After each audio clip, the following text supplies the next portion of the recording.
But otherwise, like, I don't like to. Good afternoon, ladies and gentlemen. It's 3:01 in the afternoon on Wednesday, September 3rd. I'd like to call the Tallahassee City Commission meeting to order. It is my honor and privilege to introduce Pastor Perry Dismore, the lead pastor of Freedom Church, who will be providing our invocation today. Pastor, if you'll come join us. Ladies and gentlemen, if you'll please stand for the invocation. Let us pray. Heavenly Father, we thank you for the privilege of being able to approach you at every time of our life. Thank you for this meeting that is about to happen, and we ask for your wisdom and for your guidance. And Lord, I'm reminded of the verse that says, God blesses those who hunger and thirst for righteousness, for they will be satisfied. I pray that you would bless this leadership team, those that are watching, those that are going to be speaking, and we ask your presence just to give us your blessing today. Lord, I pray for unity in the house. I pray for wisdom on decisions, and I pray for this great city of Tallahassee, that you would bless us and give us your presence and give us your peace, and may we call upon you every single day of our life. We ask all these things in the precious name of Jesus. Amen. Amen. Ladies and gentlemen, if you want to join me, please, in the Pledge of Allegiance. I pledge allegiance to the flag of the United States of America and to the republic for which it stands, one nation, under God, indivisible, with liberty and justice for all.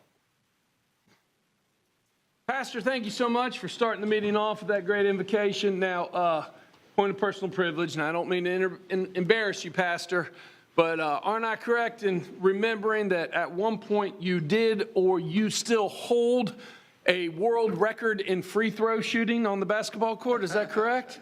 Still do. Still hold it. I want to introduce you to the treasurer clerk, Jim Cook, who holds a local record through the senior games. I see a shootout, gentlemen. I really do, sometime soon. Mayor, we have met at the senior games. Oh, okay. All right. All right. We need to stand between you gentlemen. This is going to be peaceful. No, I think that's pretty cool. And Pastor, thanks for everything you're doing over at the church. Really do appreciate it. Okay, Mr. Manager, do we have any agenda modifications today? Yes, sir, Mr. Mayor. We have one item. It's the proclamation for Fire Prevention Week. That'll be rescheduled for your next meeting on September 17th. All right, sounds good. Any questions about the modification? No. All right, we have 3 presentations today. If my colleagues want to join me down at the podium.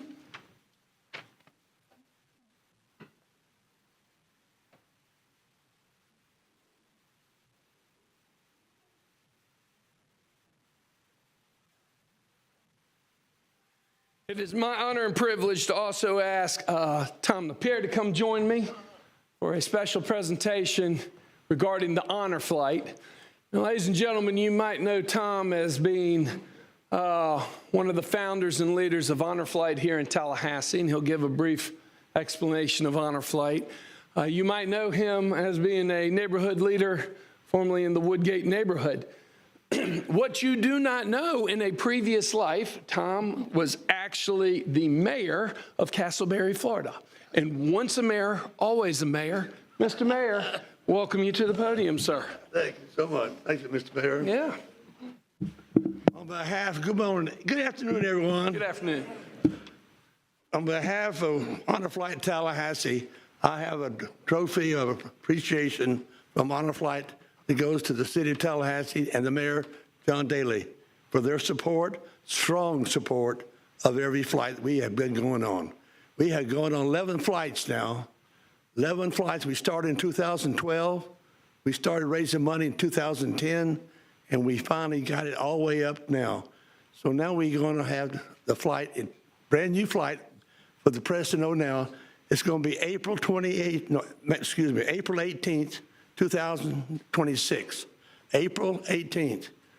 That's a new flight date. For all you people who's veterans, know of veterans, we take World War II, Korean, and Vietnam, and we need them all. As of today, we've got a total of 62 have been registered now to go on our first flight. But let me tell you about what they do, what your City of Tallahassee's done. Every flight we've called the city for our help. They've come out with the police department, with everybody they can get a hold of, unloading tables and chairs, all these flights. We could not have done it without the support of City of Tallahassee. But on behalf of, I'm vice chairman of Matt Kemp. He's the chairman. And on behalf of Matt Kemp, he asked me to propone this to. Thank you so much for your amazing ongoing support of Honor Flight and the veterans we serve.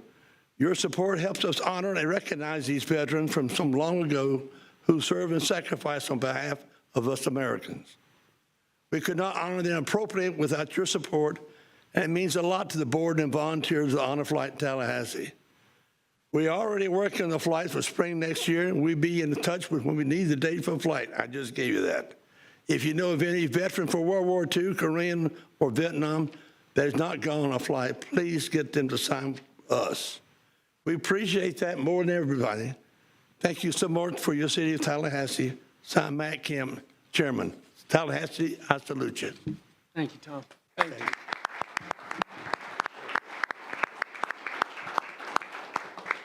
Well, Tom, on behalf of my colleagues in the City of Tallahassee, it's our pleasure to accept this award.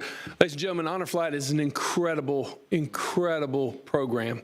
It is a nonprofit, nationwide organization that Tom is part of the local chapter, as you heard, for 12 flights going out of Tallahassee, taking our World War II, our Korean, and our Vietnam War veterans to go see the monuments in a one-day trip. It's not just the police department that does an incredible job, although they do. It's the Tallahassee Fire Department that welcomes them home with the water cannons. It's the airport team that makes sure that we leave and we arrive. It's the public information office that makes sure that we truly document it. It's from the senior leadership all the way down, because we truly believe this is a veterans-friendly community, as you know, and we will continue to support the Honor Flight. Thank you, Tom. One more time, April 18th, 2026. April 18th, 2026. Put it on your calendar. Come join us. Tom, can we get a picture?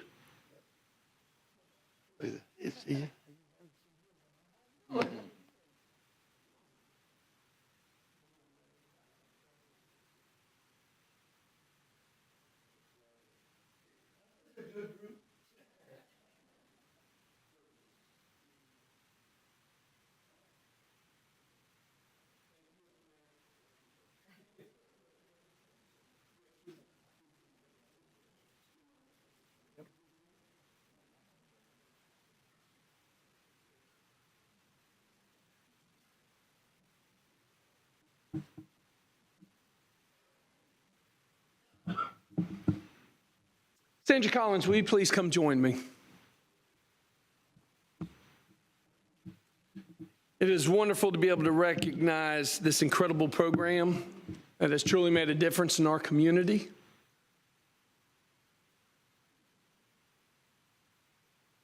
We are so thankful to have you here today. How are you? Good to see you. Sandra, if you want to come join me on this side, that'd be great. Ladies and gentlemen, from the governing body of the City of Tallahassee, a proclamation. Whereas the safety and well-being of all residents of the City of Tallahassee is a top priority for the entire community. And whereas gun thefts from unlocked vehicles have increased dramatically nationwide, with statistics showing that the rate of firearm thefts from vehicles has tripled over the past decade, now accounting for over half of all reported gun thefts. And whereas many of these stolen firearms are used in subsequent crimes and acts of violence, often placing youth and innocent citizens at risk. And whereas the Remember to Lock Your Car initiative, a project of Blue Light community outreach, was developed to raise awareness and change behavior by encouraging citizens to consistently secure their vehicles and firearms throughout the simple act of clicking it twice.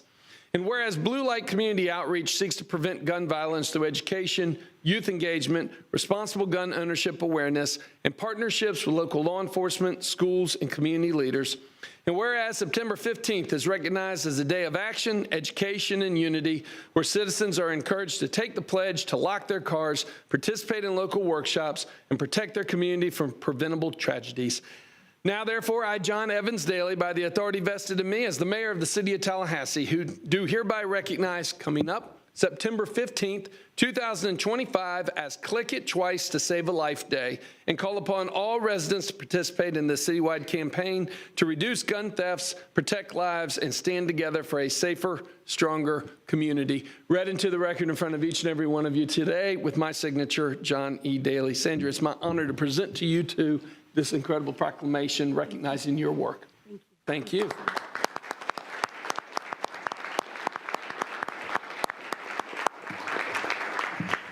As we know, gun violence is rapid throughout our country.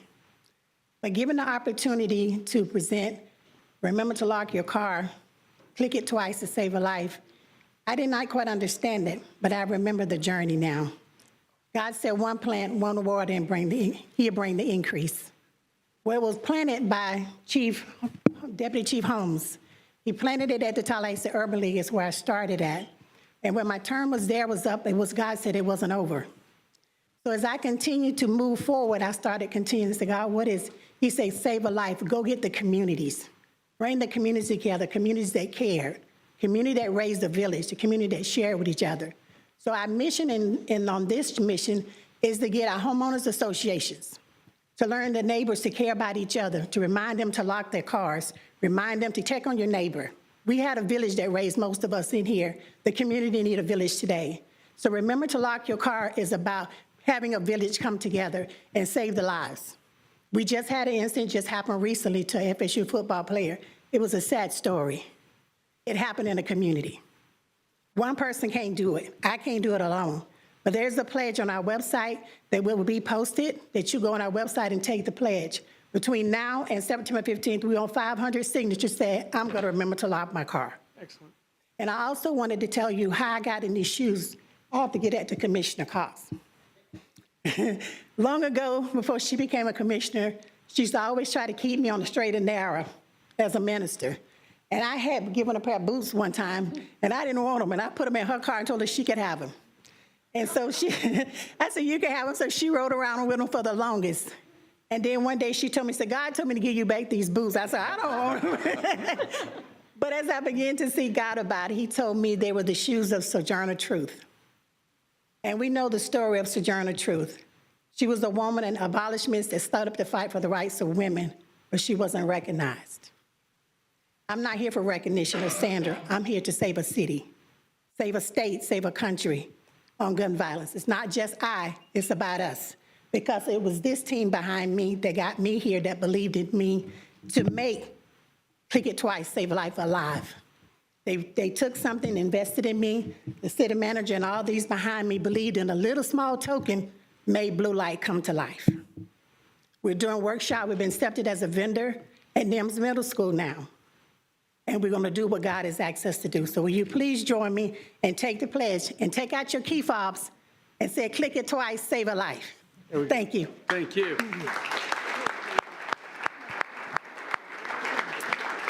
So, Sandra, colleagues, if we can move over, we'll take a picture.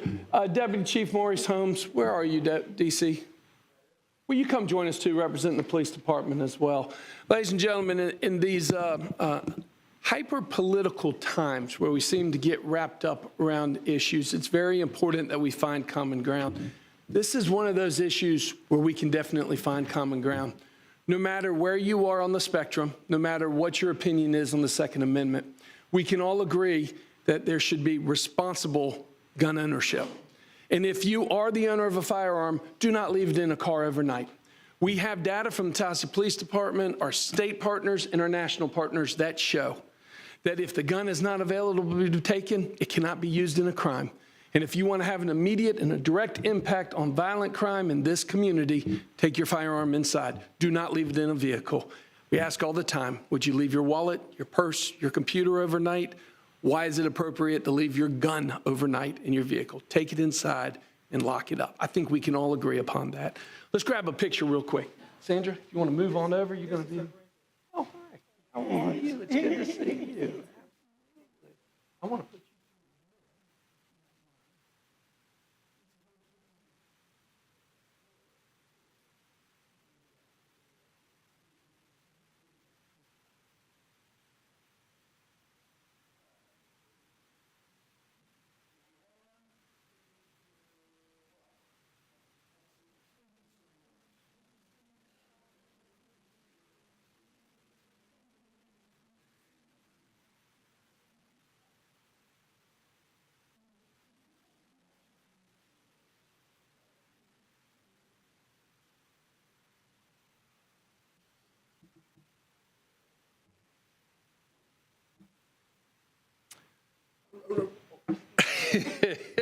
I would now like to invite the gentlemen of the Chi Theta chapter of Omega Phi Psi Fraternity Incorporated to please come forward. Please come forward. Coming quietly too. Not used to this. Come on over, gentlemen. Come on over. This is absolutely a wonderful way to celebrate. Ladies and gentlemen, from the governing body of the City of Tallahassee, a proclamation. Whereas the Chi Theta chapter of Omega Phi Psi Fraternity Incorporated, Psi-Phi, chartered in 1970 at Florida State University, has played a foundational role in the development of Tallahassee's civic, educational, and cultural landscape. And whereas Chi Theta has contributed to the City of Tallahassee through public service, advocacy, and leadership, with its members helping shape the city's direction, including service in the mayor's office by being elected the first elected African-American. And who might that be again?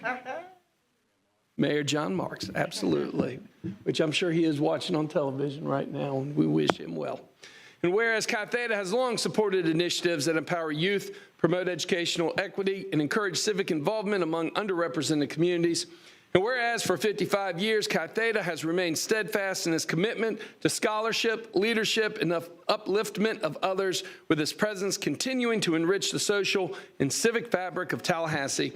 And now, therefore, I, John Evans Daly, by the authority vested in me as the mayor of the City of Tallahassee, do hereby proclaim, coming up September 12th through the 14th, 2025, as Chi Theta chapter of Omega Psi Phi Fraternity Incorporated 55th anniversary weekend, and commend the chapter's leadership and contributions to the growth and unity of the City of Tallahassee, read into the record in front of each and every one of you here today, signed with my signature. It's my honor and privilege to present the chapter this proclamation. Gentlemen.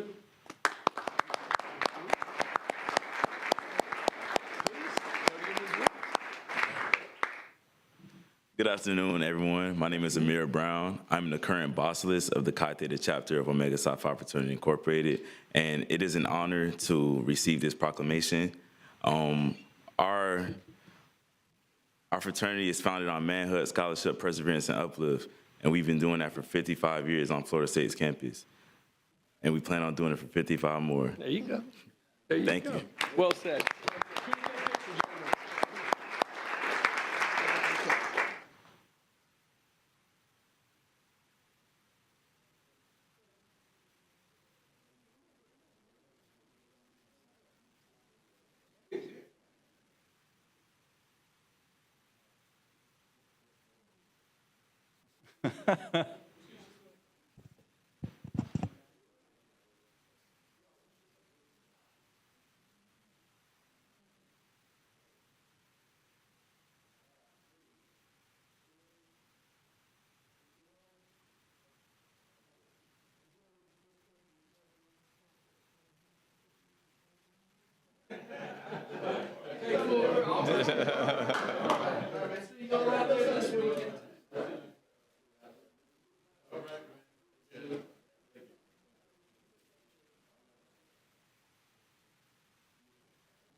Sure. Mayor Pro Tem, you are recognized. Thank you, Mr. Mayor. I also wanted to just kind of pile on congratulations to the recipient of the proclamation this afternoon for the crime prevention. But we also want to make sure that all others who are working on this project know that we also honor them as well. The Urban League and everybody who's doing, Mr. Taylor and his crew, and everybody who's helping us with this community issue. So thank you all for what you're doing as well. Great point. Thank you very much, Mayor Pro Tem. Okay, Mr. Manager, do we have any announcements formally to come before the City Commission at this time? No, sir. Okay, do we have any appearances by other governmental entities to come before City Commission at this time? No, sir. All right, we're on the consent agenda. Have we had any items pulled from the consent agenda? No, sir. All right, Mr. Clerk, do we have any public comment on any items of the consent agenda? No, sir. Okay, I'm looking at my colleagues. Move the consent agenda, Mr. Mayor. Second. Consent agenda's been properly moved by Commissioner Richardson, seconded by Mayor Pro Tem. Any further comment? Seeing none, all those in favor signify by saying aye. Aye. All those opposed, passes unanimously 5-0. We are on the introduction of ordinances, 11.01. Madam Attorney. Thank you, Mr. Mayor. Item number 11.01 is the introduction of ordinance number 25-Z-20, an ordinance of the City of Tallahassee, Florida, designating land as General Commercial District C2 on the official zoning map from Light Industrial Zoning District M1 on 2.26 portion of 6.59 acres located at the southwest corner of Orange Avenue and Spring Hill Road, providing for conflicts and severability and providing an effective date. The recommended option is 1, to introduce ordinance number 25-Z-20 and then set the first and only public hearing for October 22nd at 6 p.m. in the City of Tallahassee City Commission chambers at City Hall. Any ex parte disclosures concerning this item are available via the hyperlink included in the agenda item as published in the board doc system. All right, seeing how this is simply the introduction, no action is taken, but to ratify the reading of the introduction, is there a motion? So moved. Properly moved by the Mayor Pro Tem, seconded by Commissioner Richardson. All those in favor signify by saying aye. Aye. All those opposed, passes unanimously 5-0. 11.02, Madam Attorney. Thank you, Mr. Mayor. Item number 11.02 is the introduction of ordinance number 25-Z-19, an ordinance of the City of Tallahassee, Florida, designating land as General Commercial C2 on the official zoning map from Industrial I on 2.39 acres at 5411 Capitol Circle Southwest, providing for conflict and severability and providing an effective date. Again, the recommended action is option 1, introduce ordinance number 25-Z-19 and set the first and only public hearing for October 22nd, 2025 at 6 p.m. in the City of Tallahassee City Commission chambers at City Hall.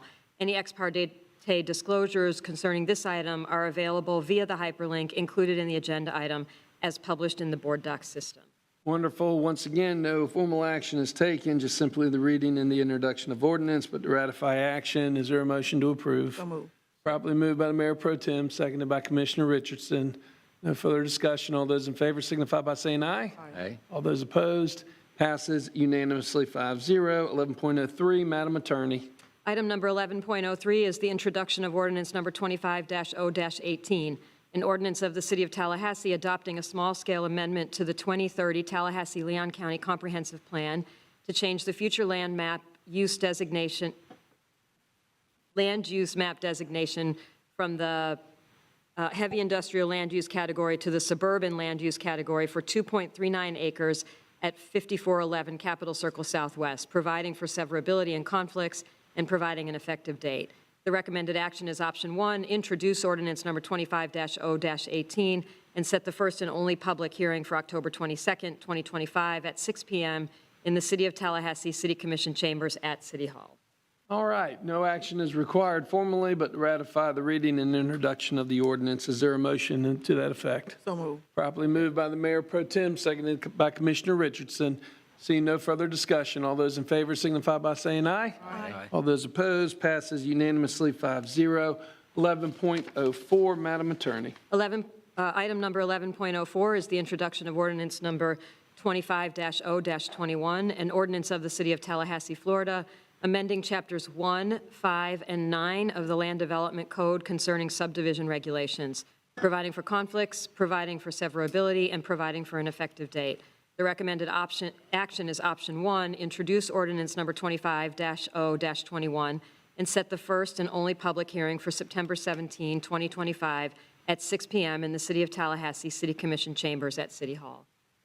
All right, there's no formal action needed except for to introduce. Is there a motion to ratify that action? So moved. Second. Properly moved by the Mayor Pro Tem, seconded by Commissioner Richardson. All those in favor signify by saying aye. Aye. All those opposed, passes unanimously 5-0. 11.05, Madam Attorney. Item number 11.05 is the introduction of ordinance number 25-0-17AA, an ordinance of the City of Tallahassee, Florida, relating to code enforcement, amending Chapter 2, Article 5, Divisions 3 and 4 of the Code of General Ordinances, amending Chapter 3, Articles 2 and 6 of the Land Development Code, and amending Sections 5-126, 5-142, 7-102, and 10-107 of the Land Development Code, providing for conflicts, severability, and an effective date.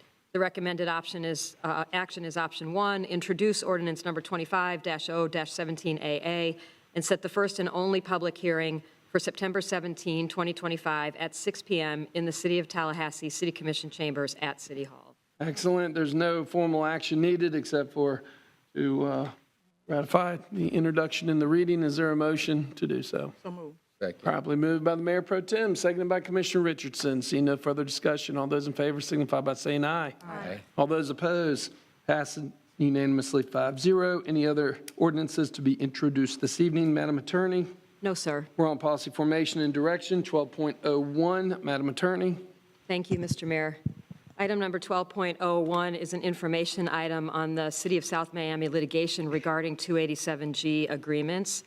At its August 20th meeting, the City Commission directed me to bring back this item to update the Commission on pending litigation in which the City of South Miami is seeking to clarify its requirements under Chapter 908 Florida statutes. The Commission also directed me to advise the Commission on options it might have to either join the South Miami litigation or take its own action. So on June 13th of this year, the City of South Miami and its mayor, Javier Fernandez, in his official capacity, filed an amended complaint for declaratory relief in Leon County Circuit Court. South Miami seeks a declaration that it is not required by Chapter 908 Florida statutes to enter into a 287G agreement with ICE. It also seeks a declaration that the enforcement actions being threatened by the defendants, the governor and the attorney general, exceed constitutional limitations on suspension and removal of public officials. Essentially, the defendants argue, so South Miami argues that Chapter 908 only requires county detention centers to enter 287G agreements. The defendants argue, however, that Chapter 908 implies that a municipality's decision to forego a 287 agreement could constitute an unlawful sanctuary policy because such a decision precludes cooperation with immigration enforcement. In response, the matter is on a motion to dismiss at the moment, so the defendants are arguing that the plaintiffs do not have standing because they're not facing imminent harm.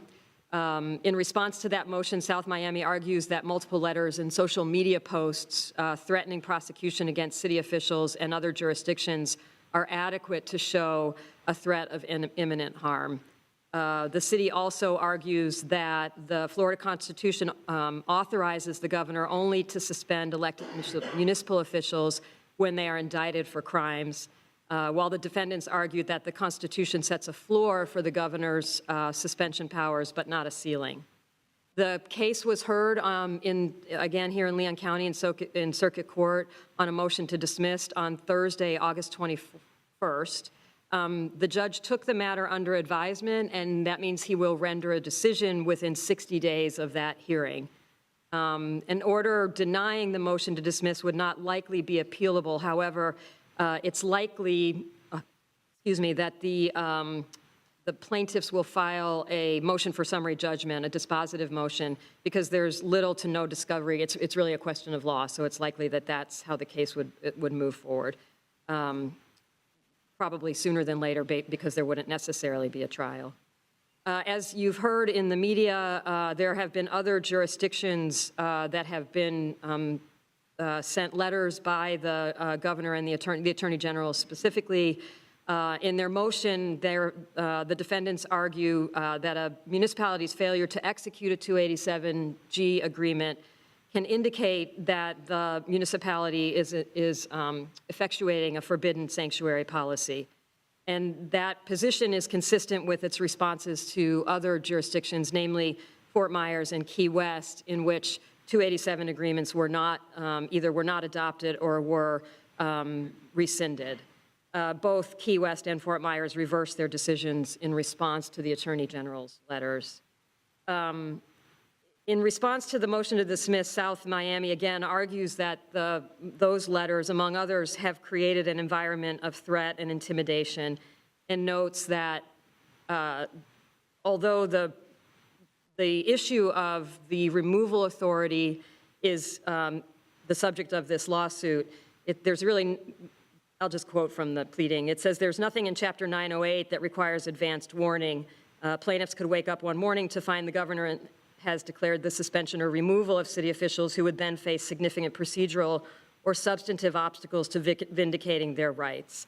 And so that's kind of the position that South Miami finds itself in arguing that it has imminent danger, or it faces imminent harm. The South Miami lawsuit is being extensively and comprehensively litigated by both parties. The pleadings are very extensive, with significant case law and research having gone into that work. And its resolution, even at the motion to dismiss stage, is likely to bring clarity to the issues around 287G agreements for all Florida municipalities. And it also is likely to define the parameters of the governor's suspension and removal authority over municipal officers and elected officials. If there's any questions, I'm happy to. Excellent. All right, do we have any public comment on this item? Yes, sir. We have about 8 speakers, Great. and our speakers will have 3 minutes each for your comments. The light in front of the mayor will start green, and when you have 30 seconds remaining, it will turn yellow, and I'll give you a heads up before that light turns red. Our first speaker is Sue Mass. Sue will be followed by Stanley Sims. If you'll Yes, come to the ma'am. microphone right in the middle. Sorry. Right there. You're great. Your name and address for the record, please. It's Sue Massa, and it's 418 Quail Lane in Monticello. I've lived in Tallahassee since the early 70s. My concern for Tallahassee is crime and diverting our law enforcement to help ICE, et cetera, take immigrants that serve a major purpose in Florida off the streets is not only inhumane, but not necessary. I think it's been totally overstated, but the majority of citizens, voters of the United States, do not agree with ICE and do not agree with blanketly removing immigrants. I'd like to encourage the city to take a step up like they did during COVID and refuse and rescind the agreement they signed. Simple as that. Humanity is important. And you want to take guns off the street, let's let people live. Thank you. Thank you. Our next speaker, please. Next speaker is Stanley Sims, then Julius Rios. Name and address for the record, please. Stanley Sims, 1320 Avondale Way. I usually, when I'm trying to say something, I pull from the wisdom of my grandmama, but today I think I'm gonna try Miss Mary Poppins. Miss Mary Poppins says, just a spoonful of sugar helps the medicine goes down. So the sugar today is, I really, Mr. Mayor, want to thank you and thank the city manager for the accommodations that you have made for me to make it very easy and accessible to attend these meetings. I really appreciate that. Now that I've got the sugar out of the way, I've seen this several times, and it concerns me. The agenda should list items where citizens know what we're talking about. To say South Florida litigation with no mention of the 287B, we don't know what that is. That's why ain't nobody here. That's misleading. It should have clearly said we're talking about the 287 ICE. It's saying City of South Miami litigation. Now, as for the litigation, I think Miami has done the hard work for us. If it was me to make a decision, I think that I would wait to see what the judge says. If the judge says we got a case, we join, you know. But this governor and this president, I have no words to describe the animosity of people of brown skin. their hatred of people of brown skin. And it's challenging to me when you have a law enforcement officer, and we're in year 2025, and I was glad of your comments, Mr. Mayor, walking around with masks, refusing to identify themselves. We're stronger than that. You're at 30 seconds. And I want to commend you, Commissioner Porter, because if we don't discuss this issue, we're not California today, but we could be Los Angeles tomorrow. We could have military armed people walking in our city. Our next speaker, please. Next speaker is Julius Rios, followed by Kristen Wood. Your name and address for the record, please. Julius Rios. Our family lives on San Luis Road here in Tallahassee. We have lived here for over 40 years. We love Tallahassee. My wife Debbie and I moved here looking for a good place to raise our family. I have to thank all of you commissioners for what you have contributed in making Tallahassee a good home for our family. I would especially like to point out and thank our good and honorable Commissioners Cox and Commissioner Richardson for your decades of leadership and service in our home city. You both are greatly appreciated. I sincerely thank you. But I stand before you disappointed, not understanding how you can allow yourselves to be held back and silenced in the face of attacks on the human and civil rights of our immigrant brothers and sisters. You both had voted at least twice against efforts to even just look at any possible way to prevent our city police from working hand in hand with ICE. I hear your rationales. I can see your logic. If you stand up and vote against the will of the governor, he may suspend you from your office and you will no longer be able to continue your good and vital work in meeting the everyday community needs of your constituents. Or he may suspend you and possibly even put you in jail. And you may not have the financial and legal resources to defend yourselves. I hear you. What I don't understand is how you cannot see that the magnitude of injustice and cruelty, of terrorizing and separating families far exceeds your rationalized concerns. Commissioner Richardson, I know your heart is in a good and righteous place. In a recent town hall meeting, you stated, and I quote, "We will not go for people's homes, their churches, their neighborhoods, picking up people off the street, arresting them, and sending them places we don't know where they're going. We're not just going to do that here in Tallahassee. We don't condone it. What you will not condone is happening throughout our state and right here in Tallahassee. I beg you to reconsider your positions, speak out, stand up, and act against the tyranny and cruel and oppressive actions of our governor and president. I thank you. Thank you. Our Next speaker is Kristen Wood.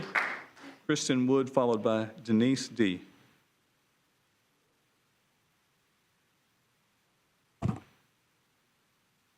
Your name and address for the record, please. Kristen Wood, 410 Victory Garden Drive. This is now my third time getting in front of you guys on this issue.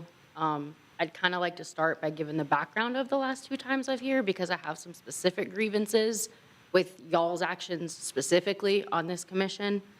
I've been appalled by several of the actions. In June, the mayor falsely claimed that the 287G agreement came before the entire commission, but when pressed, the city manager admitted that he purposely withheld this information and this decision from members of this committee and agreed that if Commissioner Porter had not specifically asked you about it, you would have kept it to yourself. I'd like to remind you that you work for the commission, not vice versa. During that June meeting, Commissioner Porter proposed a vote to add 287G as an informational item on the August meeting. I thank you for that. Thank you, Commissioner Porter.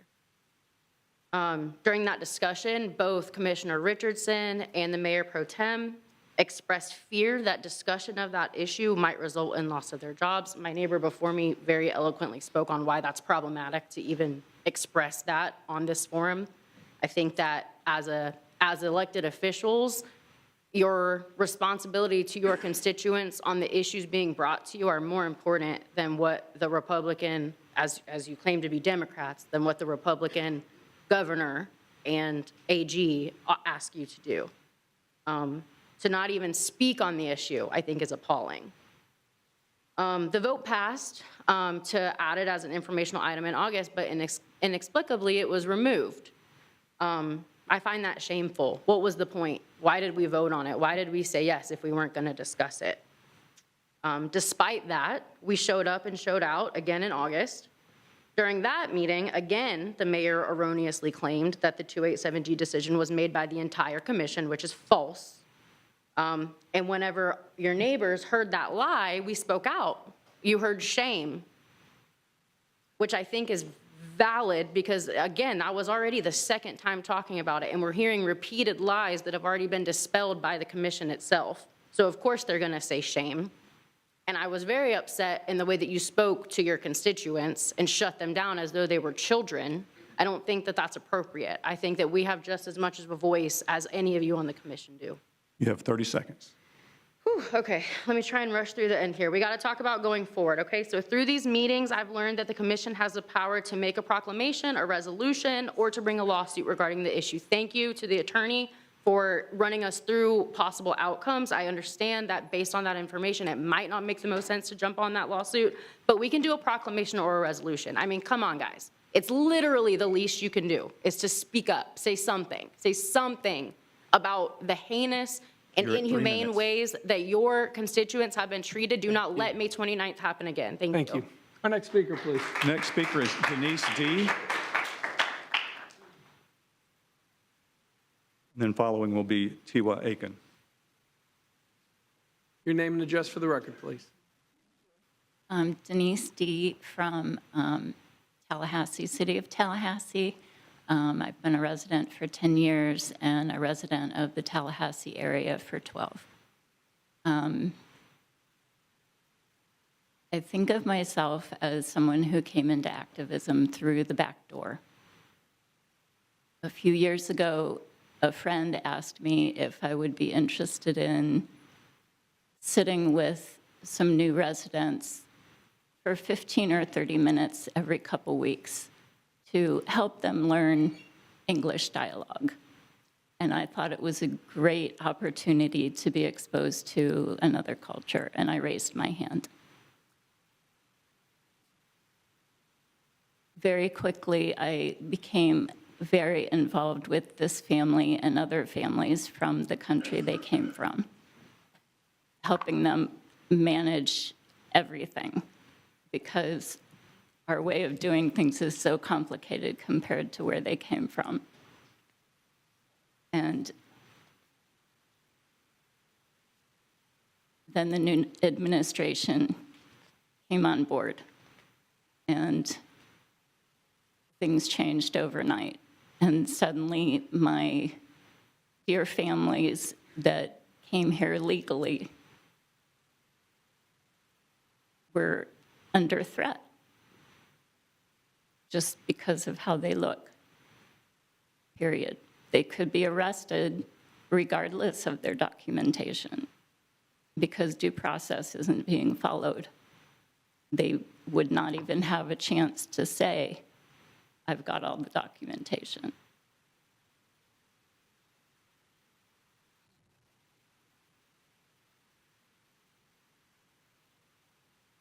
I want to say that I truly appreciate that this commission is taking the time to look at this seriously. It obviously is important to our community to stand up to the inhumane treatment. Families that are suddenly living in fear for not having done anything wrong. You're at 30 seconds remaining. Thank you. I think that's all I have to say. Thank you. Our next speaker, please. Next is Tiwa Aiken. Then the next speaker will be Alda Balthorpe Lewis.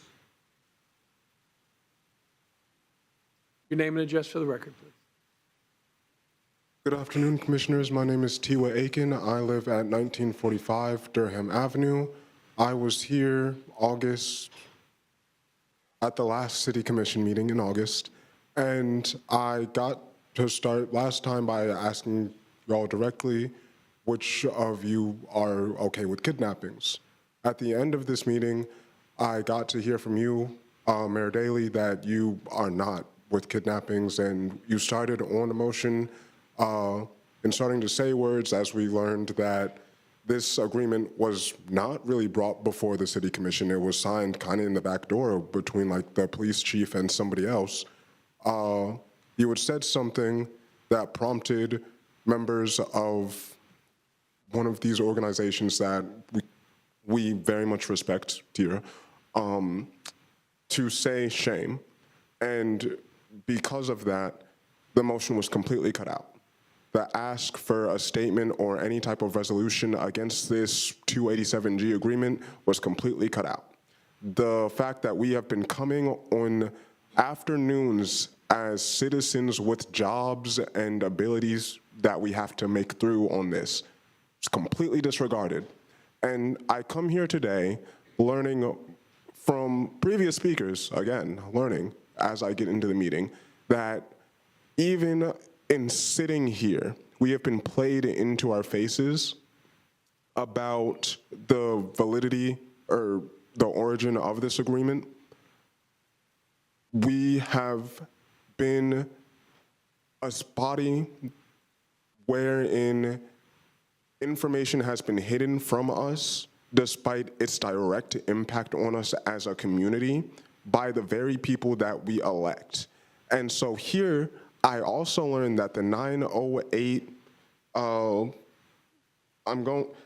the moment I'm about to say law, and I don't think that is law, but the 908 thing that I'm just hearing about is more so focused at the threat of how the governor can actually come for the jobs of the people in Miami who are taking a stand at this. I, as many other community members, will repeat again, you should follow along with that because we are the literal people that put for you to be in here. In addition, I see You're at 30 seconds. Thank you. Oof. In addition to being the people that actually elect y'all or don't like to elect you, I'll be honest, we thank you for the work that you do to help us, but we keep on you for the things that you do to harm us, and this is very harmful.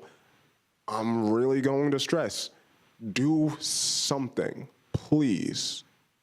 Thank you. Our next speaker, please. Alda Balthorpe Lewis, and then Madeline Bowman. Your name and address for the record, please. Good afternoon, everyone. My name is Alda Balthorpe Lewis. I live on Calhoun Street, 32301. I'm here today in a personal capacity. My grandparents were born in Tallahassee. My great-grandparents were born in Tallahassee. My great-great-grandparents were born in Tallahassee. Some of you may remember my grandmother, Clifton Lewis. She was notorious in her enthusiasm for speaking before this illustrious body. I have even been told that the 3-minute time limit on public comment may have been instituted in response to her loquacious habit. I am here today to honor her memory, but I won't go on too long. Like many, I am asking you to reconsider the 287G agreement that you have made with ICE. I want to thank you for putting this item on the agenda so we know when to be here to make public comment. I know that all of you care about the well-being of everyone who lives in Tallahassee, and I also know that, like us, you are working in a very politically difficult environment, and I also want to thank the city attorney for the summary. It was very useful. I've heard you express caution and sometimes I think fear, which I understand. I'm here to say that if you act on this and you are removed, I will fight for you. It's a scary time. What we need when we are scared is not long lists of reasons. What we need is solidarity and courage. So I'm not going to tell you all the reasons. You should cancel the agreement and litigate if necessary. I think you probably know the reasons. I want to take the remainder of my time instead to remember what we were taught America is and what we want America to be. So I'm going to read you a poem written in 1883 by an immigrant rights activist named Emma Lazarus. It's mounted at the foot of the Statue of Liberty. Perhaps you know it. The New Colossus. Not like the brazen giant of Greek fame, with conquering limbs astride from land to land. Here, at our sea-washed sunset gates shall stand a mighty woman with a torch, whose flame is the imprisoned lightning, and her name, Mother of Exiles. From her beacon hand glows worldwide welcome. Her mild eyes command the air-bridged harbor that twin cities frame. Keep, ancient lands, your storied pomp, cries she with silent lips. Give me your tired, your poor, your huddled masses yearning to breathe free, the wretched refuse of your teeming shore. Send these, the homeless, tempest-tossed, to me. I lift my lamp beside the golden door. Thank you very much. Next speaker, please. Madeline Bowman. Madeline Bowman, and then Stephen Drury.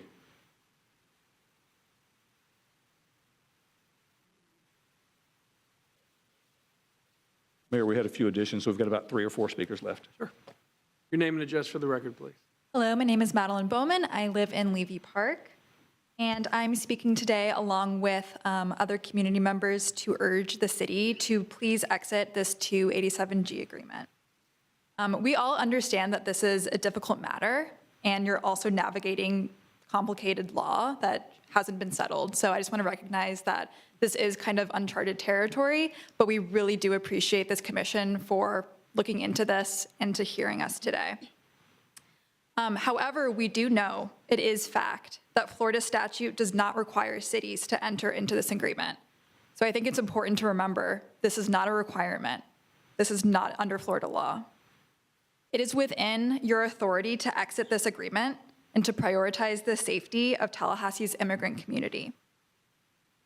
You have heard testimony from community members for months now. This has been months of people taking time off of work, getting childcare to come speak to you. And this is obviously, I think, the utmost importance right now in our community and across the state. And we also know that these agreements all end up increasing racial profiling. We've seen the loss of due process. These are things that do not represent our city, and I don't think our city wants to engage in these kinds of civil rights abuses in the future. So I think it's very important that we consider what this says about our city and how this makes us all look.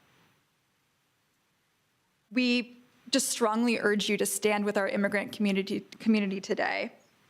Right now, we are in a moment as a nation that requires bravery from all of us, and we are looking at you to demonstrate that leadership and bravery for our city.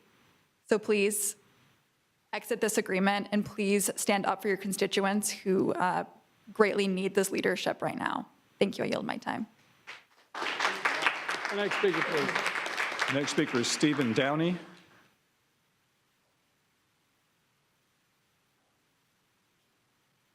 Stephen Downey, and then Howard Kessler. I mispronounced your name wrong the first time. That threw No, you. that's all right. Thank you. Your name and address for the record, please. Stephen Downey, 132 Ferndale Drive. Like others, I'm here to urge the commission to revoke the 287G agreement. And I want to raise a different, larger, and more frightening concern. The governor's heavy-handed use of Florida's immigration law, which drives today's discussion, is just one of many blatant attempts by the state of Florida to dictate its political biases onto local governments. The danger there is not just that the city of Tallahassee is losing the ability to govern itself. Tallahassee citizens are now subject to increasing authoritarianism by a governor and a state legislature bent on following the whims of a president who fancies himself a dictator. So, your job as city commissioners, in my humble opinion, has changed. You are now at the front of the fight for democracy. You are now the barrier against creeping authoritarianism and the loss of personal freedoms. The Constitution tells us that political power flows up from the citizens through their local government, then to the state, and then to the federal.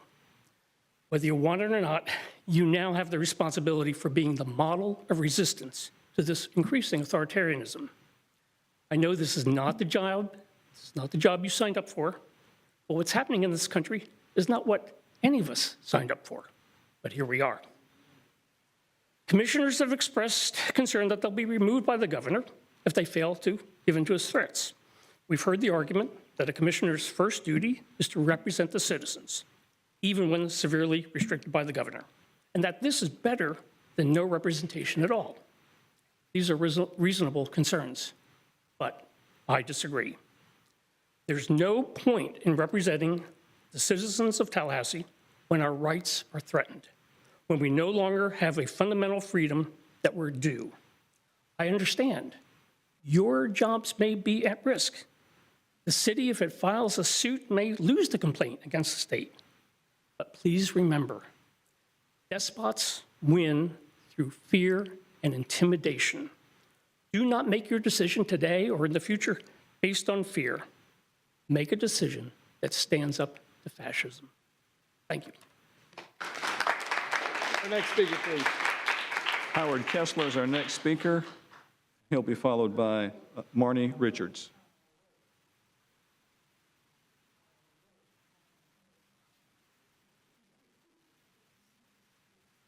Name and address for the record, please. Yes, Mr. Mayor.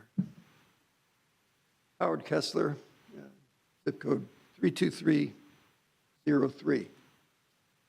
The ICE agreement was not brought to the board before it was signed by the city manager and the chief of police. That is why when citizens requested the ICE City of Tallahassee 287G agreement, they were told there was no public record because it never came to the board. Whether you believe in a policy of extreme deportation of American residents or not, what is happening in Tallahassee and throughout our country is illegal and immoral. When unidentified masked men are abducting people from their homes, communities, workplaces, courts, and schools without due process, this is called, and you've heard it before, kidnapping. Treating these people inhumanely by brutal arrests, inhumane prison conditions, shipping those arrested to prisons around the world, all without due process, is a travesty. So when I hear some commissioners make statements about not wanting to draw attention to themselves or wanting to keep their heads low so that the governor doesn't remove them from office, I question that position. Mayor Daley, I commend you for bringing this item back to the board. It is a huge step in the right direction. Our president told us he was going after the worst of the worst, the murderers, the rapists. Our president lied to us. He is rounding up the minorities who are showing up at their required immigration check-ins, students, hardworking laborers, and those supporting families. If you don't speak out against this ICE agreement, then you are complicit with the illegal and cruel behavior of ICE. You must revoke this agreement that presently exists between ICE and the City Commission. You must review your working policy so that in the future, actions of importance do not get implemented without first coming before the board and their vote and the citizen input. You're at 30 seconds remaining. Thank you. We should all follow the law. But when a law is unjust, to paraphrase Dr. Martin Luther King Jr., it is our duty not to follow an unjust law. We should oppose unjust laws, as we should with this ICE agreement. Thank you. Next speaker, please. Marnie Richards. Marnie Richards is next, and then Cameron Justice. Your name and address for the record, please. My name is Marnie Richards, and I live at 1604 Hassasawnini. And my comments are really simple. I never thought I would live in a time or in a place where I would see people being removed from our streets without due process, so many of them. Mothers, kids, grandmothers. And the more I learn, the more heartbreaking and horrifying I find this. So the very least I can do is come here on a Wednesday afternoon to my city commission and ask you, please do speak out against this agreement, to exit this agreement if at all possible. Thank you. The next speaker, please. Next speaker is Cameron Justice. Mayor, that's the last speaker I have at this time on this item. Your name and address for the record, please. Of course, Cameron Justice, address Tallahassee, Florida. So I didn't prepare too much on this topic, but I just want to say a few things. One, it is deeply concerning that just to have this conversation, you could be threatened to or be removed out of your seats. That's crazy. That's not democracy. That's not how this should work. You all were our elected officials to run the city of Tallahassee. So if there's anybody who needs to step up, it's this commission right here.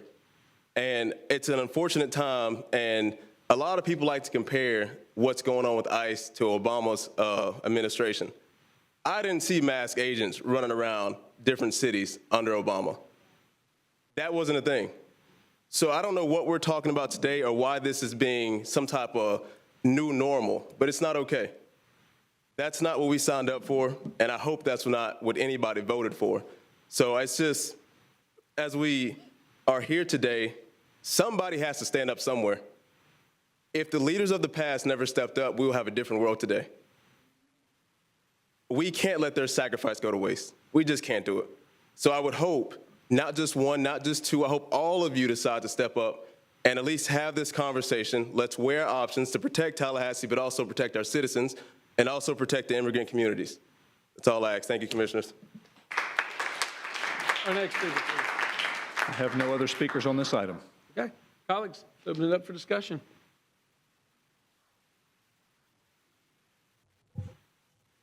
Commissioner Mallow. Thank you, Mr. Mayor. First off, thank everybody for coming out today and speaking once again. You know, I had a troubling conversation with a friend of mine since our last meeting who got pulled over by the Florida Highway Patrol, and the first question he was asked is, "Are you a U.S. citizen?" He was a U.S. citizen. He didn't look like me, but that's what he was asked. When we look at the type of enforcement the federal and state government are trying to do in our community, that's exactly what they want to see. They want to see us profiling people by race, profiling people by their skin color, whether they speak English. We've already seen a United States citizen arrested in our community just because he didn't speak English as well. A birth certificate, thrown into jail. That's insane. I mean, it's absurdity in the United States of America. On the 287G agreements, first I want to take a step back because I know in previous meetings we had the discussion with our police chief. Chief Revel that we were required to enter into a 287G agreement, Mr. Manager, and that's why it didn't be brought to the City Commission. Now today, I think we can definitively say that was not true. We were not required to enter a 287G agreement. We know that because the defendants, the state, in the South Miami Beach case said it. They said, defendants went further to say that not every municipality is required to execute a 287G agreement, but that those municipalities that had loud and public disagreements about the agreements would be in violation of Chapter 908. So what the state is saying is, you don't have to sign it, but if you talk about it and say you didn't sign it, then we're going to come remove you from office. And frankly, to the threat of removal from office, remove me from office, I'll be back. The governor didn't send me here. The people of Tallahassee sent me here.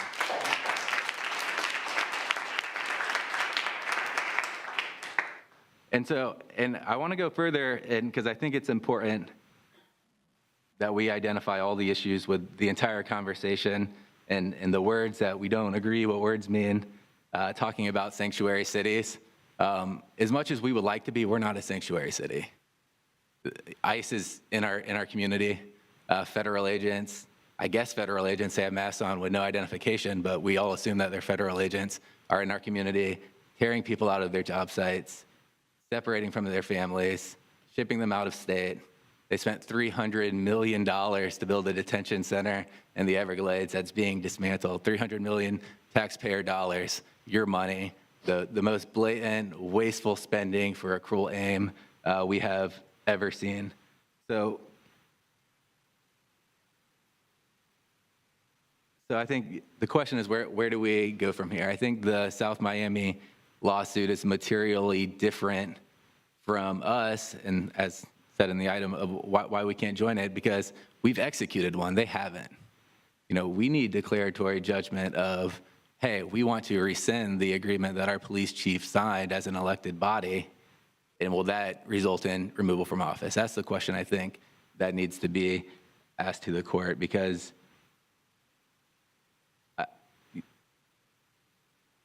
this is such a unique time in history. I don't think we've ever seen quite like this, at least in my time on the city commission, something so out of the ordinary and so outside of the bounds of the law. When we look at the legislative intent, when this legislation was considered, they didn't talk about municipalities having to enter 287G agreements. They didn't add that into the legislation, and it was thought out. It was intentional because it was validating the fact that we don't have to enter into them, and we don't have the money to go do the federal government's job. We have law enforcement issues in our community, we have crime issues, we have violent crime issues, we have shootings, all these things that we need to address, and we're being asked to divert local dollars to go handle these immigration raids, which are already locking up people who shouldn't be locked up. So I want to hear from my colleagues, but I'm prepared to one, to declare that we want to rescind the 287G agreement today. And then if we're not comfortable rescinding it today, seeking declaratory action from a judge, giving us that authority without being removed from office. Thank you. All right, is that a motion, Commissioner Melo? I want to hear from the board. Okay. No motion on the table. Further comments? Commissioner Porter. Thank you, Mr. Mayor, and I think Commissioner Matlow expressed my feelings exactly. It's clear that, as many have been saying, and I want to say not just many as in the general public, though they as well, but attorneys, including our own, that we were not legally required to enter into this agreement. I agree with so much of what the speakers said, and I thank you all for being here. And I agree that our jobs have changed, and we're the last line of defense in a state where we don't have our governor standing up for us, our attorney general, and certainly not our federal government. If we allow ourselves to be silenced, we are allowing the City of Tallahassee residents to be silenced. What we do is represent the people who elect us, and that is more important than our individual voices. I'm open to the suggestions that Commissioner Matlow made. I think that I want to add that in speaking to attorneys who specialize in this, and I shared this with the city attorney in our briefing, there are some who have the view that if you've read the item, you see that it says that a declaratory action, you must demonstrate at minimum that there is an actual and present conflict between the parties. And because we've already entered into this agreement, there would be no case or controversy. And there are some that believe that that if we stated that we wanted to exit, that we were interested in knowing our rights if we exit, that is information that I would want to know what that could look like, if that is possible. So I'm open to exploring those options, whether it's taking that action today, whether it's giving the direction that an informational item come back to us, investigating legal recourse, if that is the direction that we want to go in, given that we have signed, that we have entered into the agreement. What would be different if we were to say today, our desire would be that if we can, to exit it, can we pursue that legal option? I'm open to all of the above. Colleagues, discussion, correction. Commissioner Matlow. Thank you, Mr. Mayor. Then what I would like to do is explore what Commissioner Porter has just stated and have that come back at our next meeting. So what we would be looking to do is to say the City Commission has a desire to exit the 287G agreement, but doing so within the bounds of the law, and then have that come back. And if the only way for us to do that is to get declaratory judgment from a judge of whether we can exit the agreement, then move forward with a suit at that time.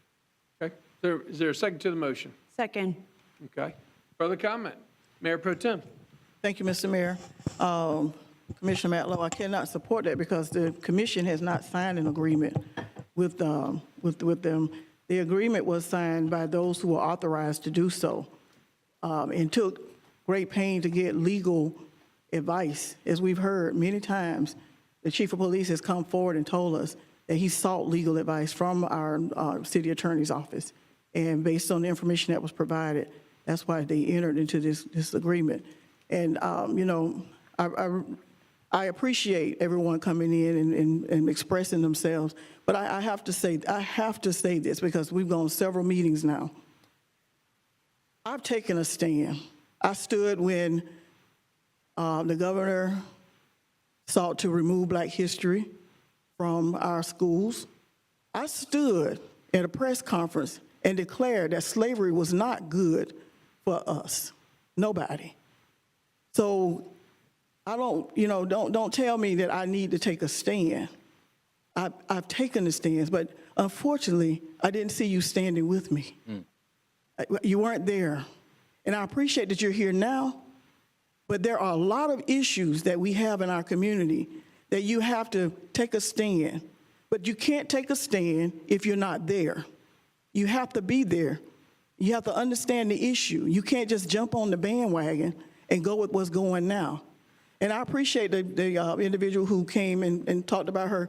She knew her great-grandparents and great-great-grandparents and great-great-grandparents. I would love to have known mine. But I didn't get that luxury because some of them couldn't come to facilities like this.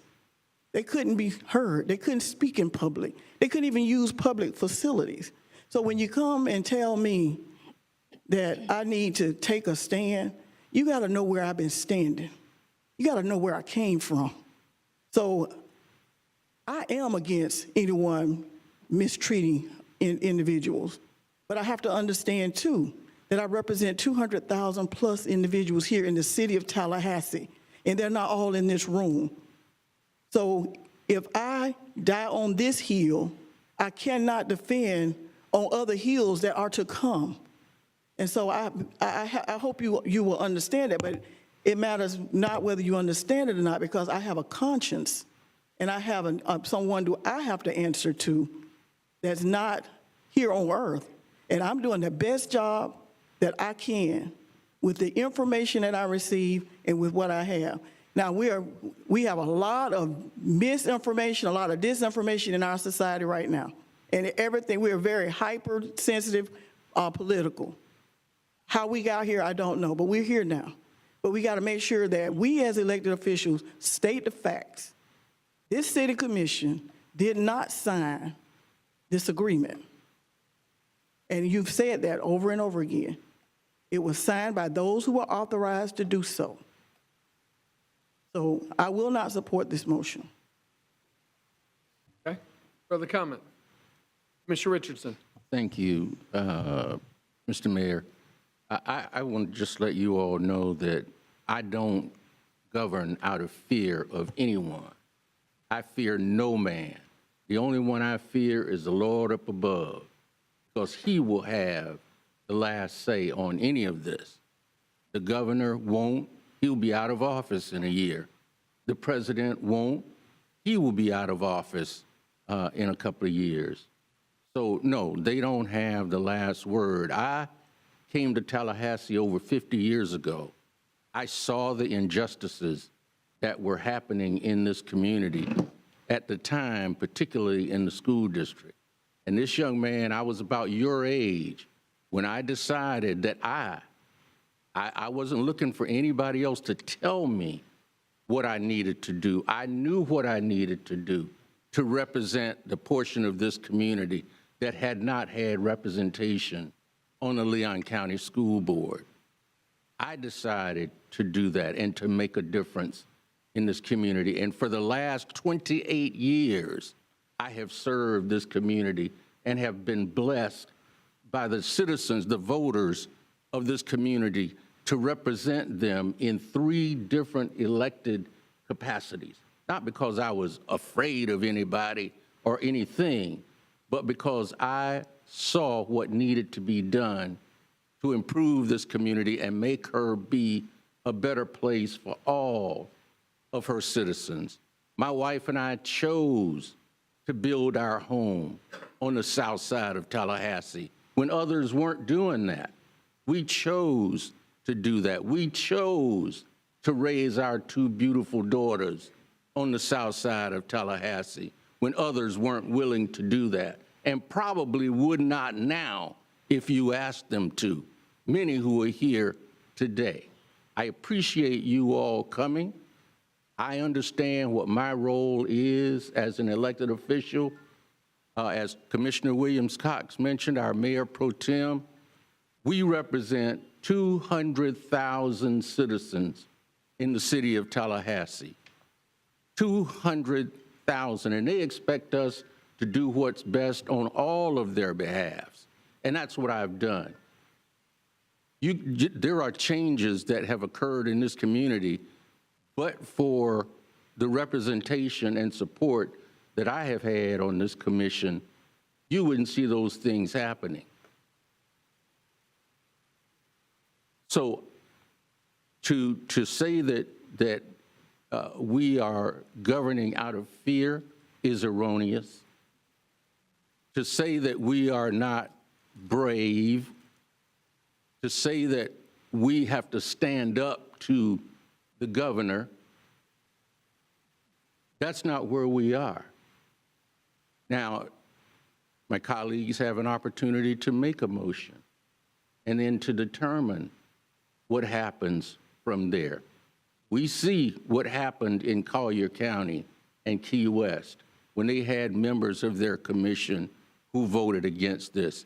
There wasn't an idle threat made. They were going to be removed from office. What did they do? They came back together and reversed their decision. They're still on those elected bodies.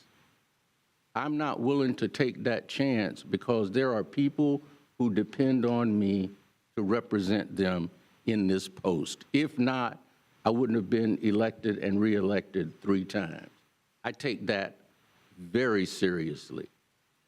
And so I'm not going to support the motion because I think that we are headed in the right direction as a city. We are trying to make this city be a place that all of us can be proud of, regardless of where we live, what our economic status is, our gender, who we love. But everyone, students who would come here and want to make Tallahassee their home, we have a responsibility to all of them. And I want to be in a position until they run me out to be able to do that. Thank you, Mr. Mayor. Sure. Any further comment? Commissioner Porter. Thank you, Mr. Mayor. Just since we're stating the facts, I want to read from an email between me and the city manager that I believe we were all copied on when asked whether the city attorney herself had reviewed the 287G agreement and deemed it a legal requirement. The city manager said, and I quote, "With respect to review by the attorney's office, this is not that kind of contract. It is a standard agreement to be executed, in this case by TBD under my authority." Thank you. Sure. Okay, so first of all, I too want to thank everybody for coming out. And several of y'all have recognized, yeah, these are very interesting, difficult times that we live in. And I think that's one of the great things about Tallahassee is that we are able to come together and work through these issues, even the most difficult issues. This being no different than anything else that we face. And I think that we will come through together. I really do. As your mayor, as your friend, as your neighbor, I will state again, as I did at the last meeting, yes, I am extremely concerned about what we see on TV. I'm extremely concerned about seeing federal agents that are masked in other communities across this country that are arresting people and carting them away. Yeah, we're human just like you. And it bothers me just like it bothers you. Now, we do have a responsibility to take care and protect this community, and we're going to do everything we possibly can. We might even misstep, and we need help redirecting. But we're trying to do the best job we can. And I want to state once again for the record in regards to the 287G that we have signed. And Chief, I'm just looking at you. You don't have to come up. Just shake your head if I'm wrong, because we went through this exercise last week as well. It is my understanding still, for the record, that out of 350 sworn officers at the Tallahassee Police Department, the 287G requirement that we have signed requires us to train 1 officer on immigration policy, specifically data, how we work and enter the data and the information into the federal database, and we have complied with that element of the 287G. Right. As I stated, we have 400 officers, and the 287G requires that we participate. Right. It doesn't give a number specifically, so I just want to make sure we understand that. I have chosen to do 1 officer. Because traditionally in immigration federal issues, what has happened throughout time is that we would send information to the federal government, they would enter it all in, correct? Correct. Okay. We have been trained and we are now required to enter it into their system, correct? My 1 officer is. Okay. And so again, out of 400 officers, we have 1 officer that has been properly trained on the immigration policy to meet the compliance of what is required. Correct. Are our officers at all times required to wear body cam, especially those officers that are out right now patrolling our streets? They are. For the protection of not just the public, but also for the officers as well, correct? Absolutely. At any time during patrol, do we wear, or any operation, do we wear masks on the local level for law enforcement? Not on a local level, no, sir. Tallahassee Police Department officers are not wearing masks. No, sir. We are wearing body cam footage.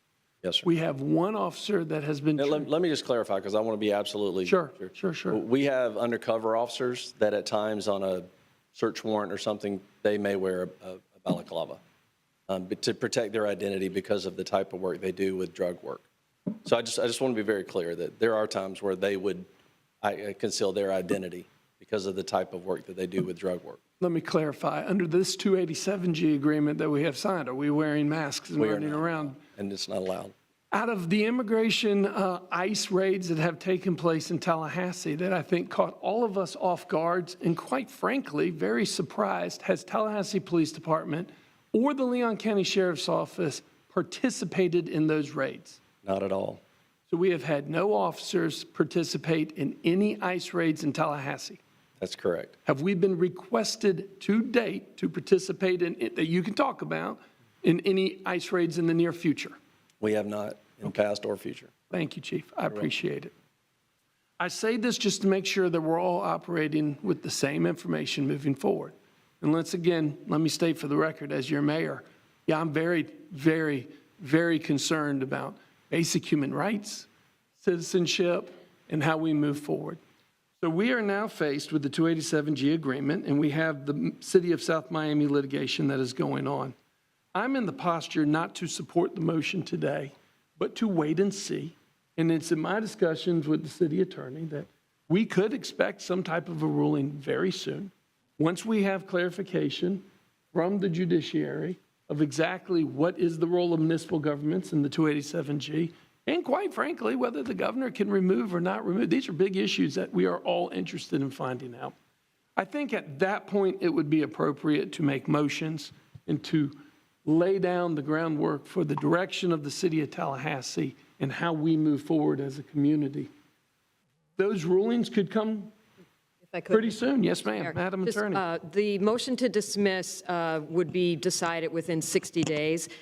There's no guarantee sort of after that, but I think even the motion to dismiss, because of the way it was argued with a lot of substantive issues in addition to procedural issues, it may provide some clarity. And I can certainly keep the commission posted on the progress of that lawsuit. Well, I know that this is such an important issue that you will keep us apprised, and we appreciate that. So I'm in the posture right now before we go through the rigmarole of declaring ourselves breaking from the 287G and then declaring everything else to join in the lawsuit. Let's just let the litigation move forward. I want to wait and see what the judiciary has to say with the declaratory judgments, and then we'll be able to chart the course for the city. So I'm not ready to vote in favor of the motion today, but I could very well possibly be in favor of supporting a motion of some type moving forward once we have more information from the judiciary. Commissioner Matlow, you had a question? Thank you, Mr. Mayor. I'm open to wait the 60 days to see what the motion to dismiss ruling is, but maybe I'm not sure how long that case will get dragged out. So what I would recommend is saying as soon as there's a ruling on the motion to dismiss at the next city commission meeting, bring an agenda item forward with an update on what that said, how it impacts Tallahassee, and as well as exploring the question of can we be removed if we declare we want to rescind the agreement versus actually rescinding the agreement? That's the question I'm trying to get answered. And then if we want to move forward at that point, after we have judicial guidance, I'm happy to do that. Sure. So the motion's been amended, and I appreciate Commissioner Matlow for amending his motion. As soon as we have a declaratory judgment, please bring this back to the next city commission meeting. We'll ratify it in a motion tonight. But I think you understand the gravity of the situation. I don't think any of us, all five of us, disagree. I think we all understand the importance of this. And quite frankly, this is one of those issues that's new to all of us. It's new to this community. It's new to the country and how we're trying to move forward. So I would support the amended motion that as soon as we have some type of declaratory judgment from the judiciary, we immediately bring it back at the next city commission meeting, provide interpretation options, and we move forward from there. Just to clarify, as soon as we have even the ruling on the motion to dismiss is when the first pleading, not a final judgment.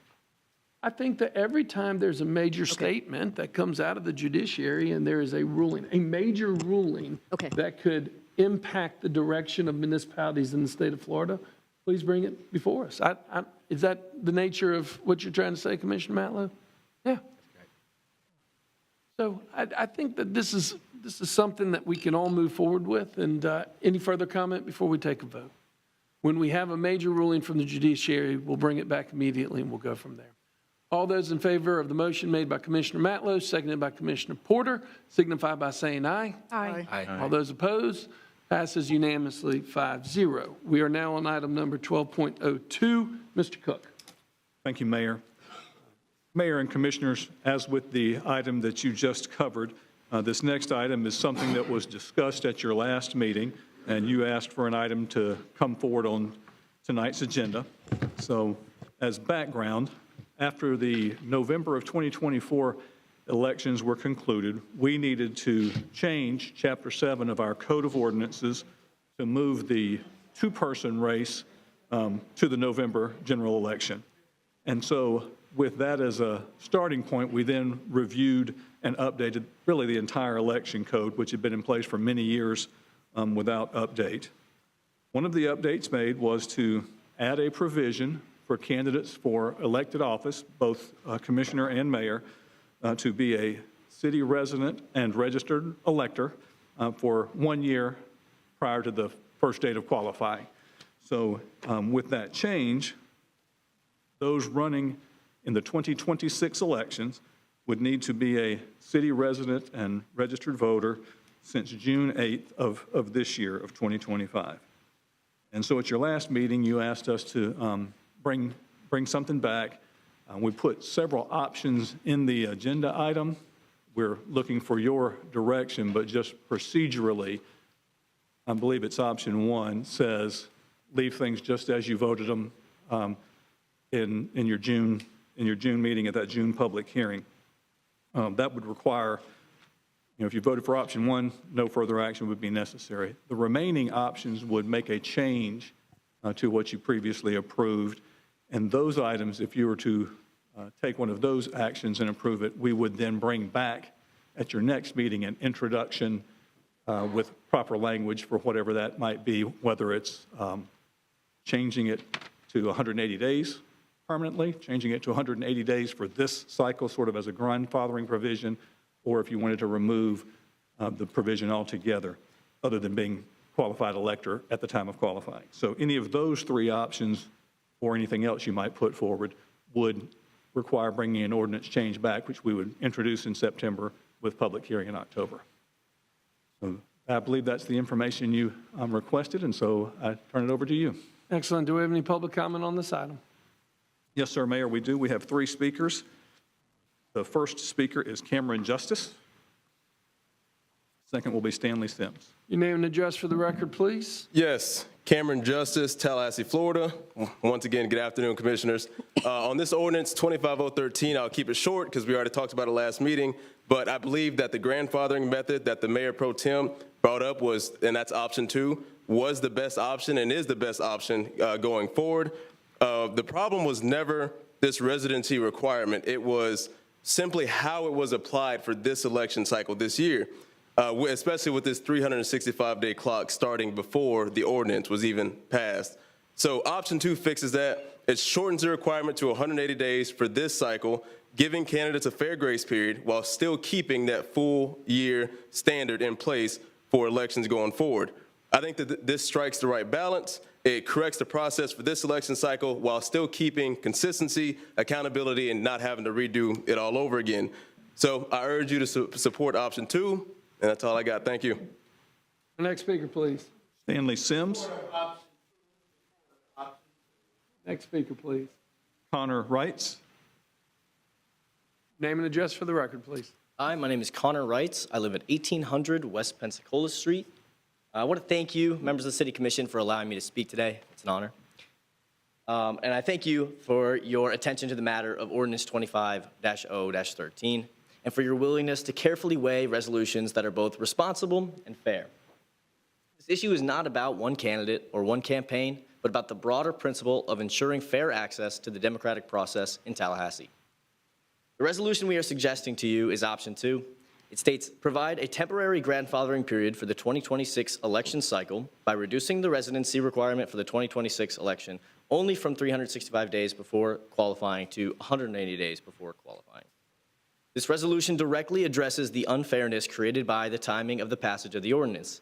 Individuals such as Mr. Justice, along with others who were unaware of the sudden change, were left with less than 72 hours to make adjustments to their residency. These were not people attempting to exploit loopholes. They're genuine residents of this community who intended to serve and contribute, but were placed at an immediate disadvantage by the timing in which this ordinance was enacted. A temporary adjustment to 180 days for the 2026 cycle provides a fair and balanced resolution. It does not dismantle the future use of the ordinance and still protects from opening the door to bad faith candidates. This resolution simply ensures the ordinance is applied in a way that respects those who were caught in a sudden rule change without reasonable notice. I urge you all to view this resolution as a unifying compromise. I believe it sends a message to the people that this commission is willing to work together in good faith to acknowledge the reality of how this ordinance was implemented and to safeguard the democratic rights of our residents. Thank you for your consideration and for your commitment to ensuring a fair and transparent process for everyone in this city. Thank you. Our next speaker, please. Mayor, that's the last speaker I have on the item. All right, let's open it up for discussion. Mayor Pro Tem. Thank you, Mr. Mayor. I am the one who suggested what we now call option number 2, but I've had some reconsideration. And let me just share with you that even in what you just, some of the speakers have just said, this was a transparent process. This process followed the process that all ordinances follow. And so I struggle with that because just because you may not have been aware of it, it was noticed, it was treated like all the other ordinances are done. And, I've been approached by others to say, well, where does this end? What else will you be willing to grandfather? What else will you be able to open and rescind? And so I have to think about that. Do we really want to do that? Do we really want to open the door to go back and second guess many ordinances or decisions that we made because someone may not have been aware of it? So again, I am the one who suggested this happy medium, and I thought it would be, but it's been brought to my attention that if we do this, we do open the gates, the floodgates, for others to come and ask us to do the same thing. So I cannot support what I suggested because I just believe that we got to keep the process. As one of my mentors, Deion Sanders, say, we got to keep the main thing the main thing. And the main thing is that we follow our process. We've been accused of not being transparent. We've been accused of doing this under the cloak of darkness. We've been accused of doing this when nobody was looking. That's absolutely not true. And I think that going back, changing it, will make it look like we've done something that we should not have done. And so, Mr. Justice, I think you will be a fine candidate for any office that you choose to run for. And I look forward to being able to support you in the future. I just cannot do this time because of the questions that have been raised about, or the accusations that have been put in place about the process. And so I won't be able to support option 2. And I wanted to explain why, because I am the one who brought it up, but we got to keep the process pure and transparent. So thank you for understanding. All right, colleagues. Commissioner Richardson. Thank you, Mr. Mayor. And I want to commend this young man because I see myself at about your age, looking at the school district at the time. I'm a school psychologist by training and worked in the Gadsden School District during the time, but I knew my mother told us that it was so important for us to get a good education because that would determine our futures.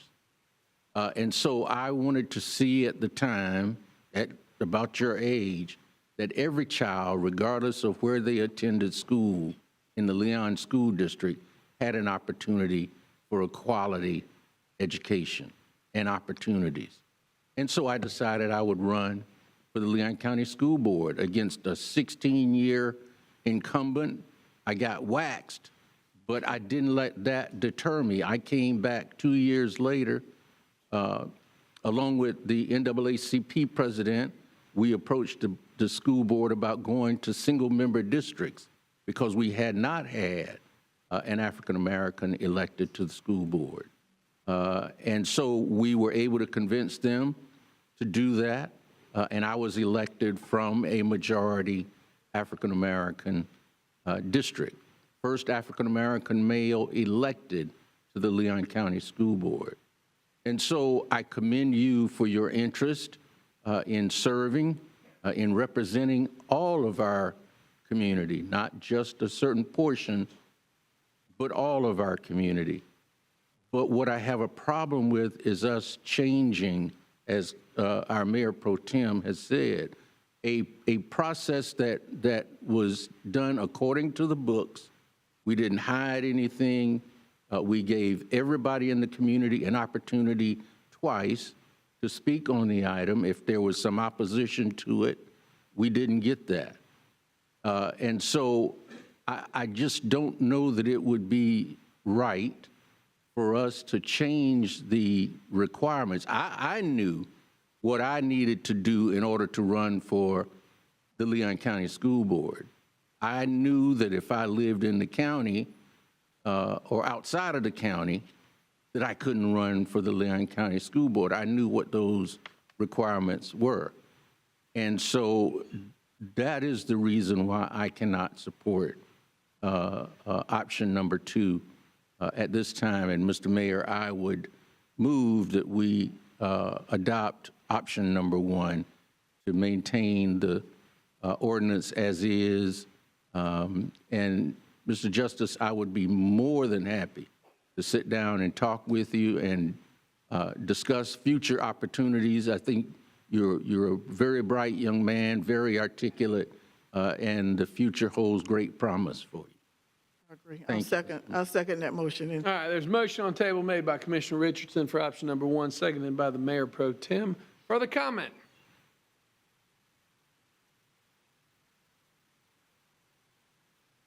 Okay, I'll jump in. My colleagues are absolutely correct. We did this by the book. There was 2 public hearings. It was done legit, open opportunity for public comment. This is the process. Mr. Justice, from this point forward, I think that maybe a lesson's been learned that we are going to pay attention to what's going on, pay attention to the agendas, the whole 9 yards. But I will be the first to tell you that when this first came up, I didn't sit down and count on my fingers and realize that once this went into process, you'd only have 3 days to move into the city limits to qualify. I do think that this is a weird scenario where my colleagues are absolutely correct, and we followed the process. We did it by the book. We didn't do a thing wrong. The timing just didn't work out. I think you should have the opportunity to run. Now, I'm going to make a substitute motion for option number 2. I can't ask for a second. I can ask for a second, but I got to wait and see what happens down here. But I'm making a substitute motion for option number 2, recognizing that the good work that the clerk did, the votes that we took, what we did was right. That will be the law moving forward after this election cycle. But because it only allowed for a 72-hour, 3-day period, because of the action that was taken, I do think that a grandfather clause is warranted. I make a substitute motion for option number 2. Is there a second?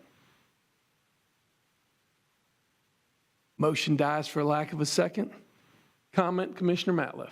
Thank you, Mr. Mayor. And thank you for all the comments. I agree with you on the timing, Mr. Mayor, but I side with Commissioner Williams-Cox's comments on the reason it was implemented to begin with. When we looked at the top 9 cities in Tallahassee and Florida, we were the outlier that didn't have the 1-year rule, and it's difficult to support a grandfathering and not a permanent change. It seems it's a slippery slope, as it was said earlier. I want you to be able to run. I think there's things to run for. In 2 years, there's things to run for. There's things you likely qualify. I mean, don't give up. This isn't a repudiation of any individual. It's just, I think it's the right thing to do based on what we've heard here tonight. Thank you, Mr. Mayor.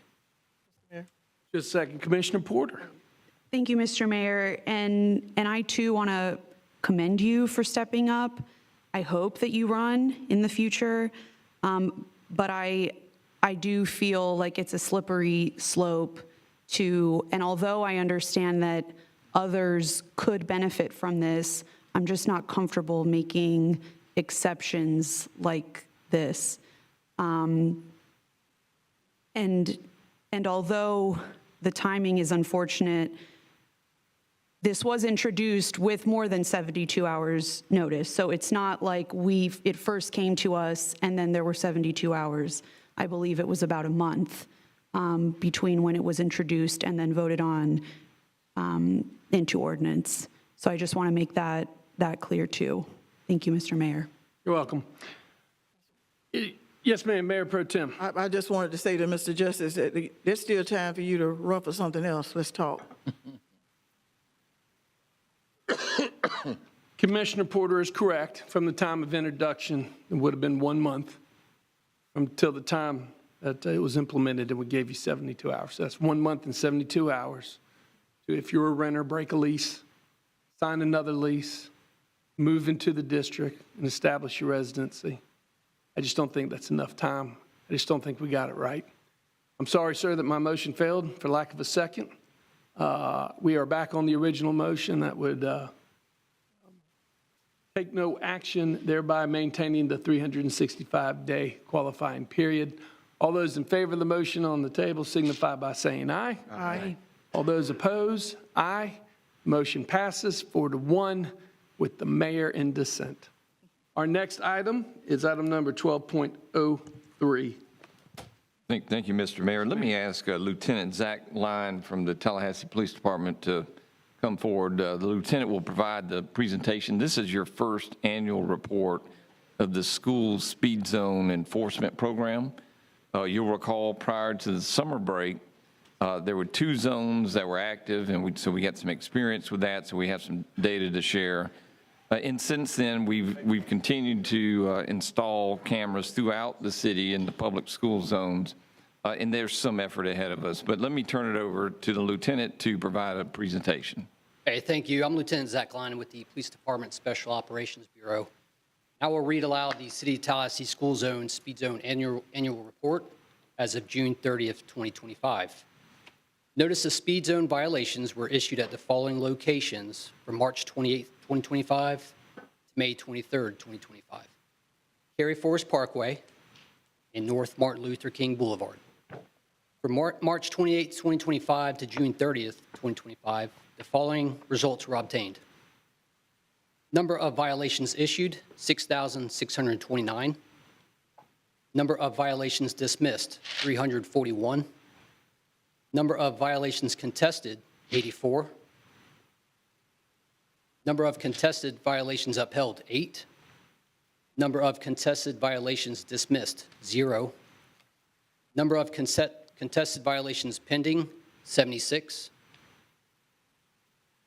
Number of violations issued as uniform traffic citations, 0.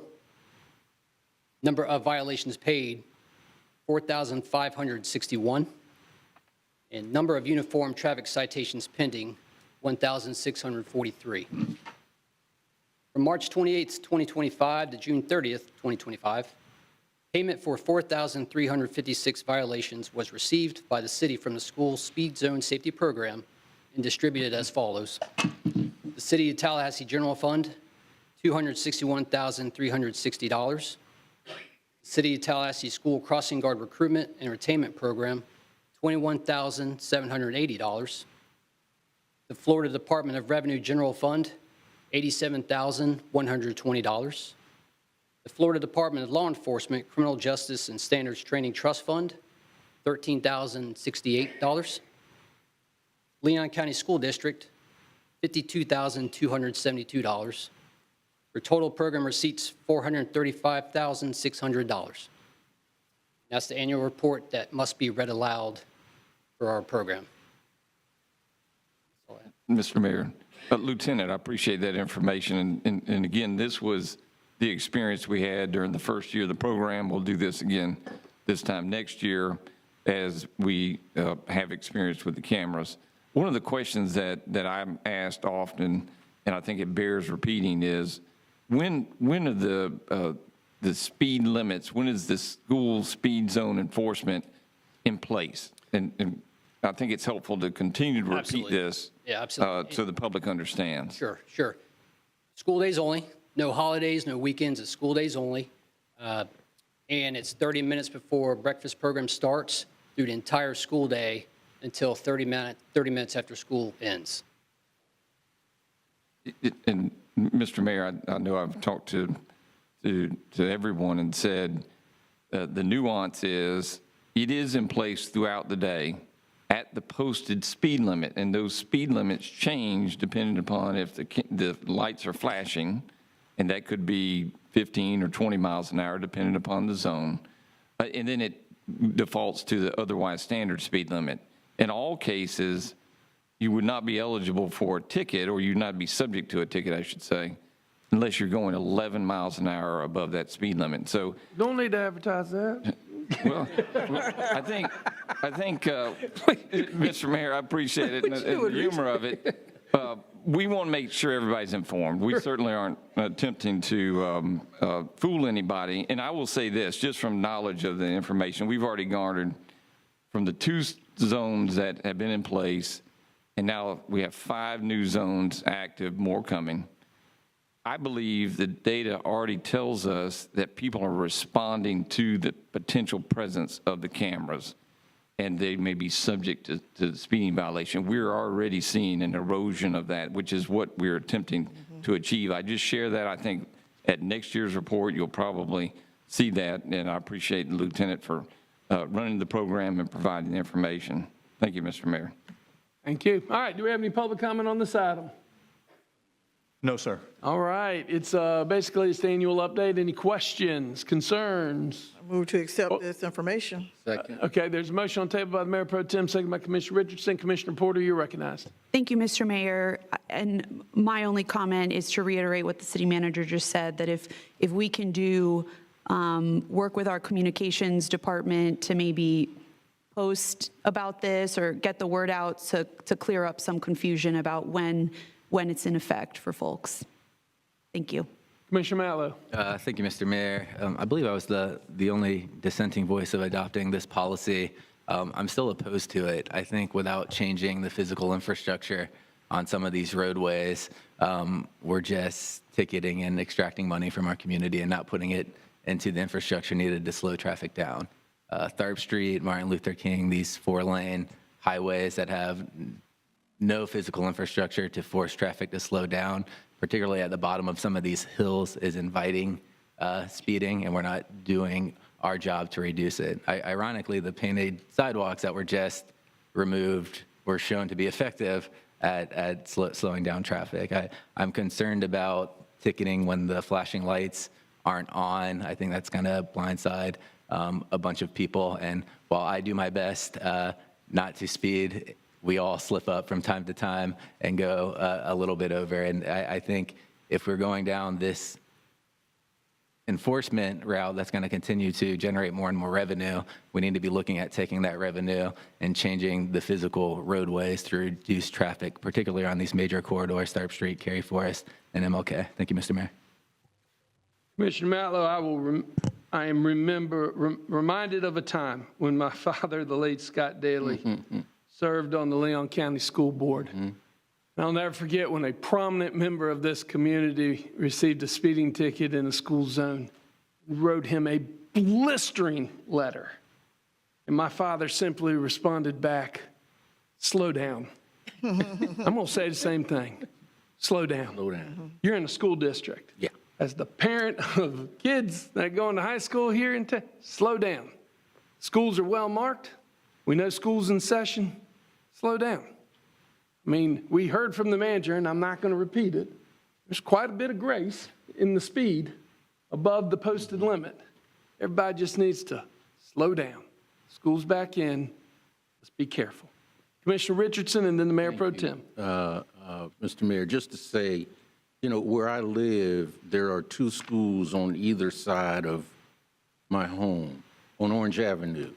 NIMS on the west side, FAMU DRS on the east side.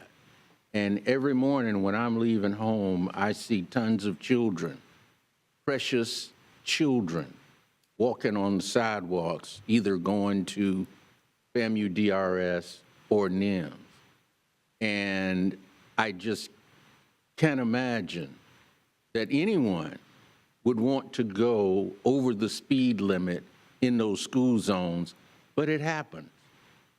And it concerns me. And so for us to take this one step to slow people down who are breaking the law, I think is worth the lives to be Significantly saved. above the Yes, speed limit. Significantly, yes. yeah. It's worth saving the lives of those precious little ones who live within that 2-mile radius of the school and are required to walk if their parents can't provide transportation for them. So I have no problem with it at all.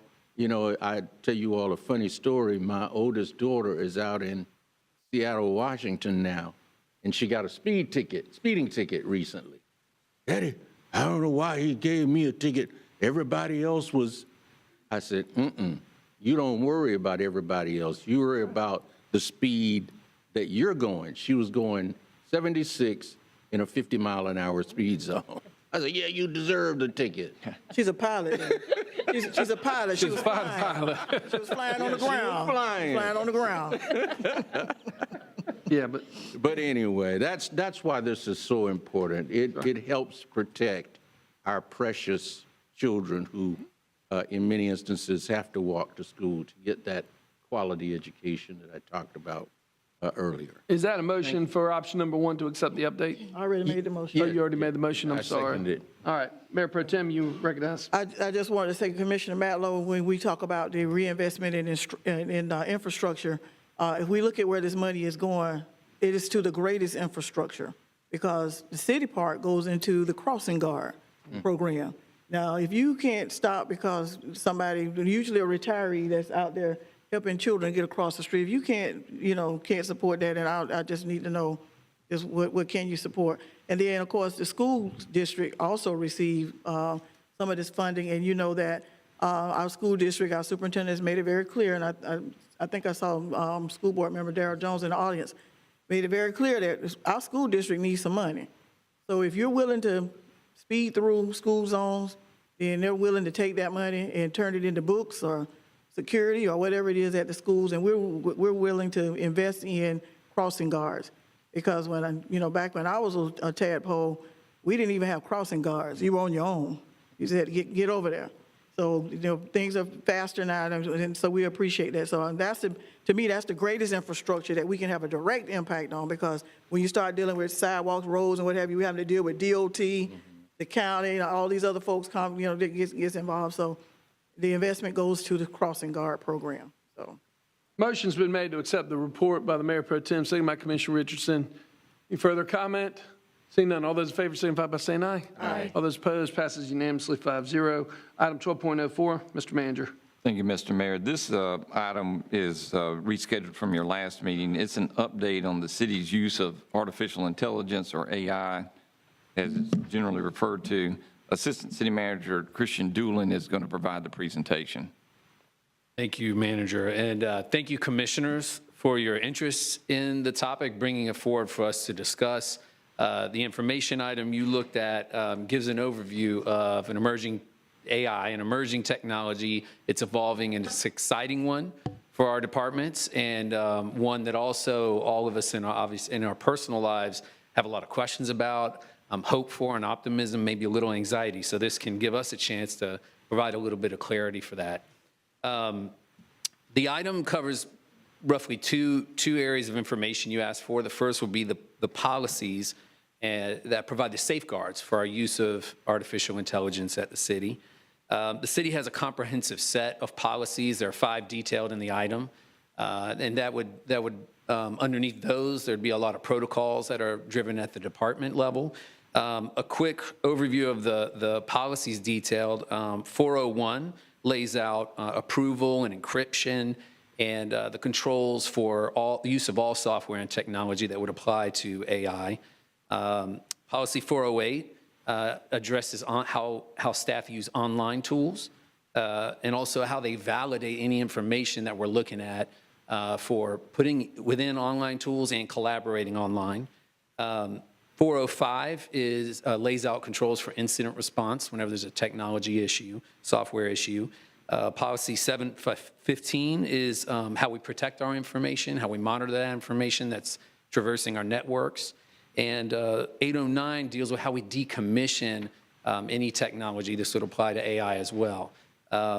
So beyond those policies, we also have protocols that would be driven at the department level. Some examples of those laid out in the item would be incident management protocols that T&I has working with each department when we believe there could be an incident. Third-party connection agreements, so when a vendor is looking at integrating with us and using our data, we have controls and agreements within those contracts with our third parties, and also service management processes. And so all of those provide layers of oversight for any staff that would be implementing AI in the day-to-day. So what does that look like? The item also lays out different uses that are currently happening or being researched and considered in each department. These are all happening in intentional, deliberate ways. Some initial ways we've looked at, detailed in the item, would be in customer ops. So our customer service representatives within the last year began using an AI software that helps with account summaries. It takes a process that uses data and customer service representatives were doing before, and now it takes that, taking data from maybe five different locations to help respond to a customer of one of our utilities, and it kind of integrates that within seconds, a process that would have taken an hour before. That's leading to a direct impact for each person that the customer service representatives are talking to.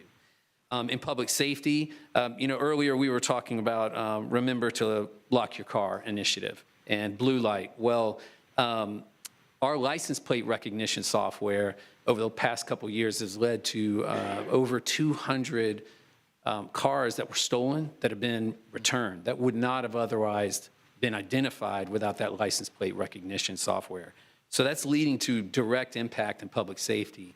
In public safety, we're also using AI in collision avoidance and guiding drones. Those are also operated in coincident with human operators. So in that case, AI is helping avoid collisions and using drones, but at the same time controlled by staff intervention. And additionally, in shot detection, that's another area that AI is being implemented. Finally, in utilities, we are researching and looking at ways to improve something we already do, which is water leak detection. That's been a very popular service that's happened over the years, and now looking at how anomalies might be identified in water consumption to help further that, make that quicker, help people realize, hey, you may have something to take a look at. And then in electric and gas, they're using vegetative management AI to look at where might we preventatively look at addressing a line that might have overgrowth. So those are all different uses where AI software is being either researched, considered, moving forward. There's more information in the item. Again, very appreciative you brought this forward so we can share more. Just want to emphasize right here at the end that our technology, the way we approach technology at the city is it's mission driven. It says that in the item. What that means basically is departments, those that are serving every day, serving our customers, they are using all kinds of tools. AI is one of them, and they're driving how technology would be used. So this is really at the forefront of how we serve, to look how we can be a force multiplier, do better, and be more effective, more efficient. Thank you for your interest. Happy to answer any questions you might have. Sounds good. Do we have any public comment on this item? No, sir. Okay. Commissioner Porter, let me go to her first. Mayor Pro Tem, since this was her item. Thank you, Mr. Mayor, and thank you, Christian. I followed up to the item with a few questions, and I wanted to give you the opportunity to address them somewhat. One, if you could just give some specific examples of the kinds of, and I know some are listed in the item, more generally speaking, of the specific AI software platforms or vendors that are currently in use and whether or not they're standardized across departments or unique to each.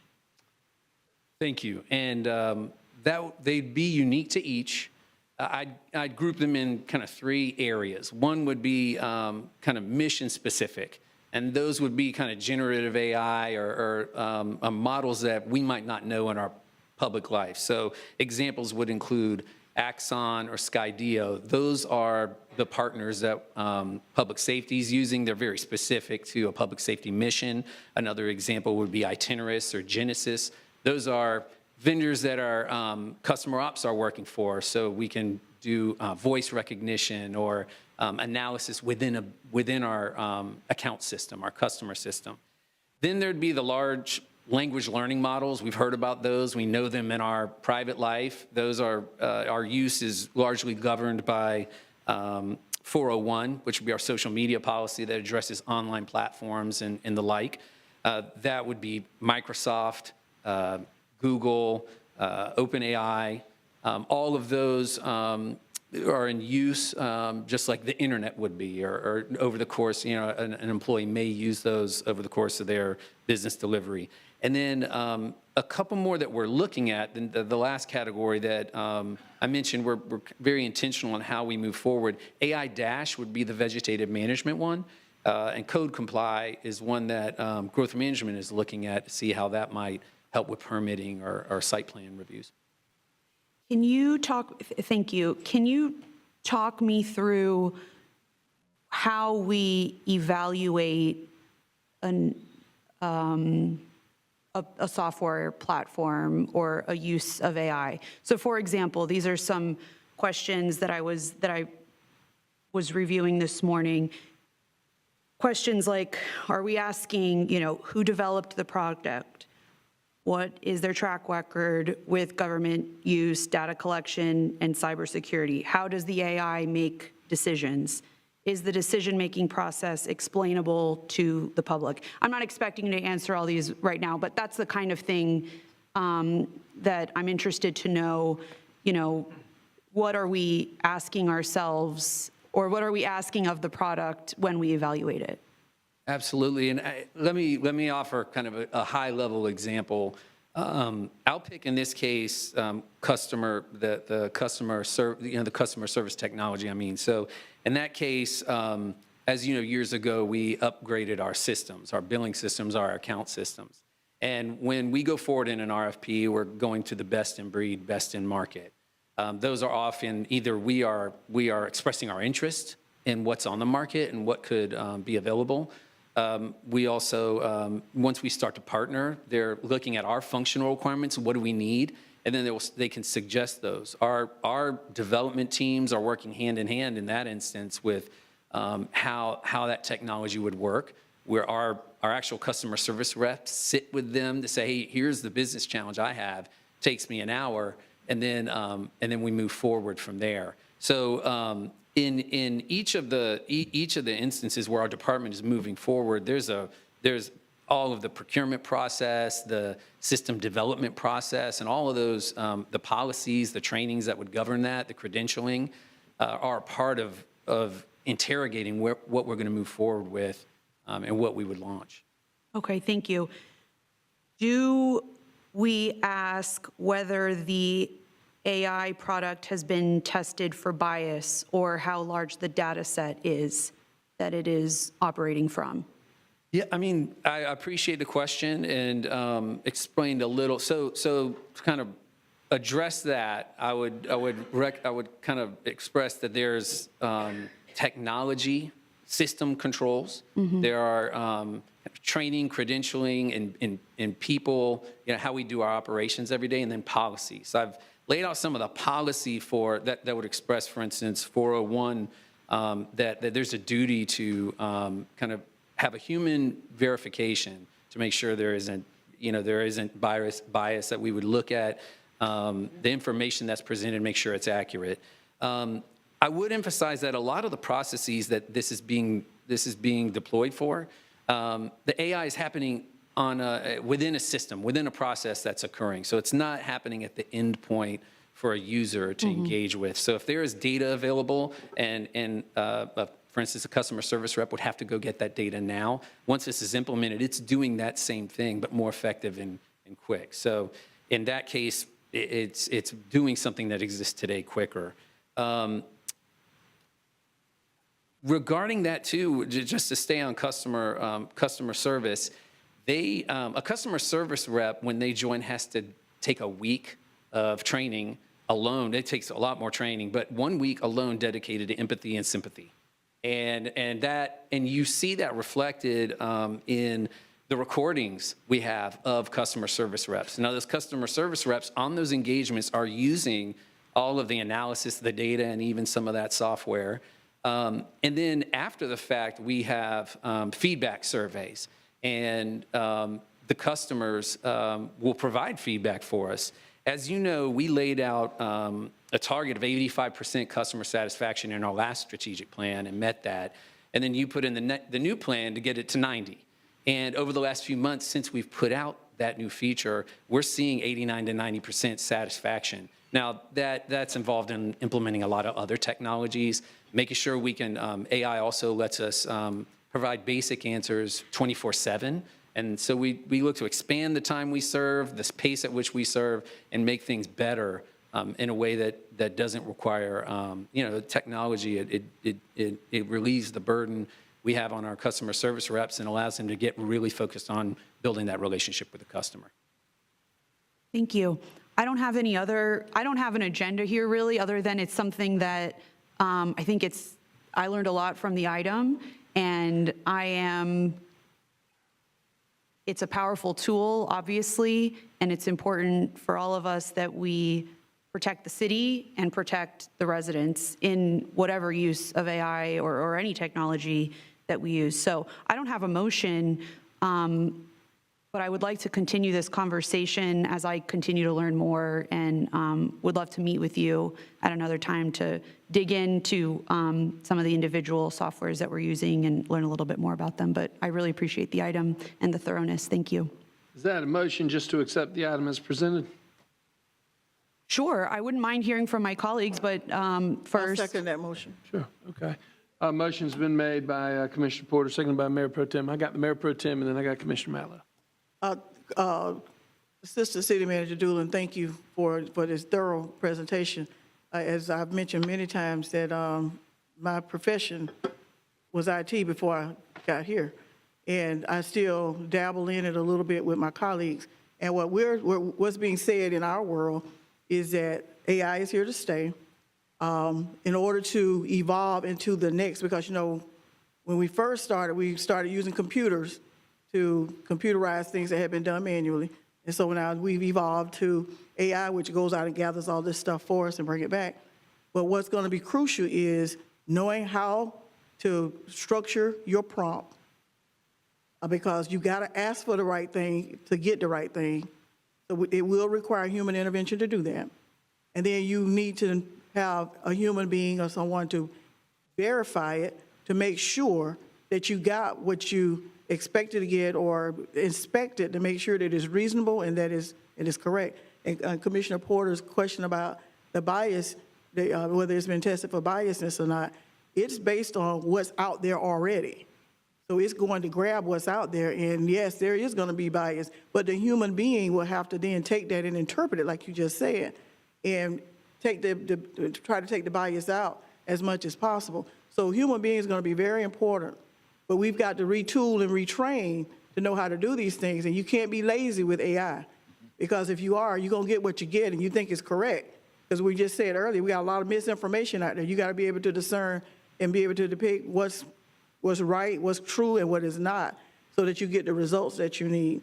I attended I can't remember whether it was at the Chamber or at the League of Cities, a seminar about AI, and it talked about how it can make things go faster, such as in the permitting office, how it may have taken, a long time to go through plans to determine whether you can receive permits or not. But AI can get through there quicker, and you've said that. It can go through, but you still got to have the human being there to make sure that it's doing it right, because you may have to restructure your prompt and put it in, do it again to get something else. But I think we also have to be very careful. I don't think it's in the city's best interest to put out there all the tools that you're using, because there are those who mean AI for bad that could then use that against us. So I think it's for security reasons, it's good to keep some of that to ourselves so that we don't become victims because somebody knows that, the city is using this, so let's go see, so we got to be careful with those kinds of things as well. Lastly, I saw in the news just this week that we've got to be extra careful with AI, especially with our children, because there was a chat, I think it was ChatGPT, that is being sued now because the child was contemplating suicide. And ChatGPT, the parents believe, assisted based on the prompts that the young man was asking and all of those things. So we just got to we got to learn to live with it, work with it, make it productive, and be very, very careful. But it requires human intervention. Want to add that. Great. Commissioner Matlow. Thank you, Mr. Mayor, and I agree with both my colleagues. You know, we got to fact check the AI. I think everybody's seen that if they've ever used it. I also want to, and I think you touched a lot about this, but as we move in, particularly in customer operations, just the ethics of what AI is allowed to output. So, a quick story: I got a phone call, not from the City of Tallahassee, a robocall from what appeared to be an AI agent. I think it had to do with Medicaid, and I could tell it was a fake voice. And I said, "Stop! You sound like AI." And she said, "Oh, I'm sorry, my microphone is glitching." And when the computers are lying to you, that's a problem. It is. Like, all jokes aside, and she went on, and I said, "No, you're AI." She said, "Oh, I get it. I'll talk to you later," and hung up. But just flagging that as, you know, as we roll out these systems, the types of challenges we could face when we interact with the public and customer service, particularly to look out for. Thank you, Mr. Mayor. Was it telling you to slow down in the school zone, Jeremy? No. Motion on table to accept the report made by Commissioner Porter, seconded by the Mayor Pro Tem. Commissioner Porter, yeah? Thank you. And just one final point. If we could please, when we're referencing policy in agenda items, if we could attach the policy, that would be great. Thank you. Commissioner Thank you, Richardson. Mr. Mayor. Very quickly, that was at the League of Cities. They did a huge presentation on the use of AI in the city of Altamont Springs. They actually are a world leader in that area, so we might want to, Commissioner Porter, schedule a trip to Altamont Springs, see how they're using AI very successfully in their operation. Thank you, Mr. Mayor. Excellent. Pascal. The motion has been properly made by Commissioner Porter, second by myself. All in favor of the motion on the table, let it be known by saying aye. Aye. All opposed? Thank you very much. Thank you. Passes 5-0. We're on item number 12.05. Mr. Manager. Thank you, sir. This item seeks your authorization for myself or designee to negotiate and execute an agreement with the United States Department of Commerce, National Oceanic and Atmospheric Administration, or NOAA, for the lease of airport property and weather facilities at the Tallahassee International Airport. The lease involves approximately 1.43 acres and will generate $334,000 in revenue for the airport over the term of the agreement. Our airport director, David Pollard, is here if you have any questions on this item. This is great. Do we have any public comment on this item? No, sir. Okay, colleagues. Second. Properly moved by the Mayor Pro Tem, seconded by Commissioner Richardson. All those in favor signify by saying aye. Aye. All those opposed, passes unanimously 5-0. Any other information coming for us under policy formation and direction? No, sir. Mr. Clerk, how many unagended speakers do we have? Mayor, I have 5 speakers. Yeah, let's do it. All right. That'd be great. Okay. On our unagended speakers, our first will be Kalila Stanley. Again, coming to the microphone in the middle of the room as with our other speakers. You'll have 3 minutes. Excellent. Your name and address for the record, please. Kalila Stanley, 795. Kalila Stanley, 795 Ridge Road. Good afternoon, all. I'm here today to appeal to you regarding urgent intervention regarding Tallahassee Housing Authority. I've spoken to at least 2 of you. Several of you should actually have my email, so I've sent emails regarding this issue. But I just want to appeal today regarding this issue that I'm having. It's ongoing. Unfortunately, I understand housing is not a new issue. I'm a new tenant, but it's an ongoing problem for me as well. So tenants, including myself, are facing discrimination, retaliation, and gross mismanagement that directly violate our rights under federal and state housing laws. The Department of Housing and Urban Development requires all public housing authorities to provide safe, decent, and sanitary housing. Yet, we are experiencing, this is the opposite. Families, seniors, and individuals with disabilities are living in hazardous conditions, which include exposure to toxic mold that require immediate evacuation burst irrigation pipes in close proximity to electrical systems, and other safety violations that threaten our health and lives. When tenants speak up instead of repairs or protections, we are facing retaliation, such as delayed maintenance, termination of lease, threats of eviction, and denial of reasonable accommodations. Adding to this, tenants are being denied access to the grievance process and information about our right to representation. This means residents have no fair or transparent way to challenge violations or defend ourselves when our housing is at risk. This is not just a housing issue. This is a civil rights issue. Federal law prohibits discrimination and retaliation against tenants who assert their rights. State law also protects tenants from landlord retaliation after filing complaints. But these protections mean little without accountability and oversight. We are asking for your leadership. Please intervene and ensure the Tallahassee Housing Authority complies with HUD regulations, Florida statutes, and basic standards of human dignity. The people most affected are those with the least resources to fight back. We are counting on you to hold the Housing Authority accountable and to ensure that every resident in Tallahassee has the safe and decent housing they are entitled to under the law. Again, this is not just about me, even though I'm affected personally. Again, like to your point, Mayor Pro Tem, and we've spoken regarding this, and I thank you for responding to my email, actually, and stating that this issue should be addressed. You have about 30 seconds. If you're not standing with me, then you don't understand what's going on. So if you're not standing in my shoes, you're not in mold, you're not being affected, you're not seeing children who's coughing, and if you're not there, then you don't understand. Thank you for your time and attention to this urgent matter. Yes, ma'am. This is Dr. Kimball Thomas right over here. Kimball, if you'll raise your hand. Ma'am? Ma'am. This is Dr. Kimball Thomas. He is our official liaison between Tallahassee Housing Authority. He is your point of contact representing the city. Our next speaker, please. Next speaker is Oliver Hill. Oliver Hill, and he'll be followed by Kathleen Spihar.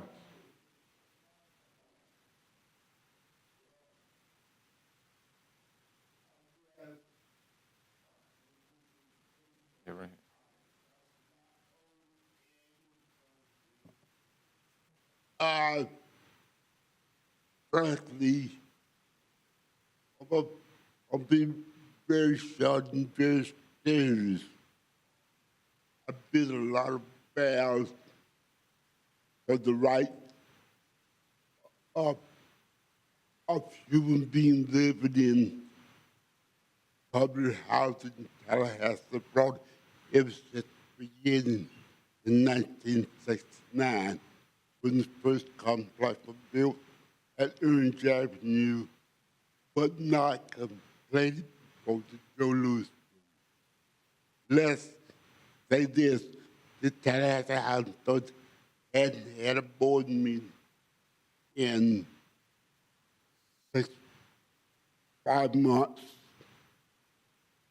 So how can the housing authority that your person was a man, a lot laid on you because you're the only one here now, that was first of the rights of residents, is not meeting where the residents could speak to unjust policy and decision. That's not right, not fair. And this has to be tied to go in the coat.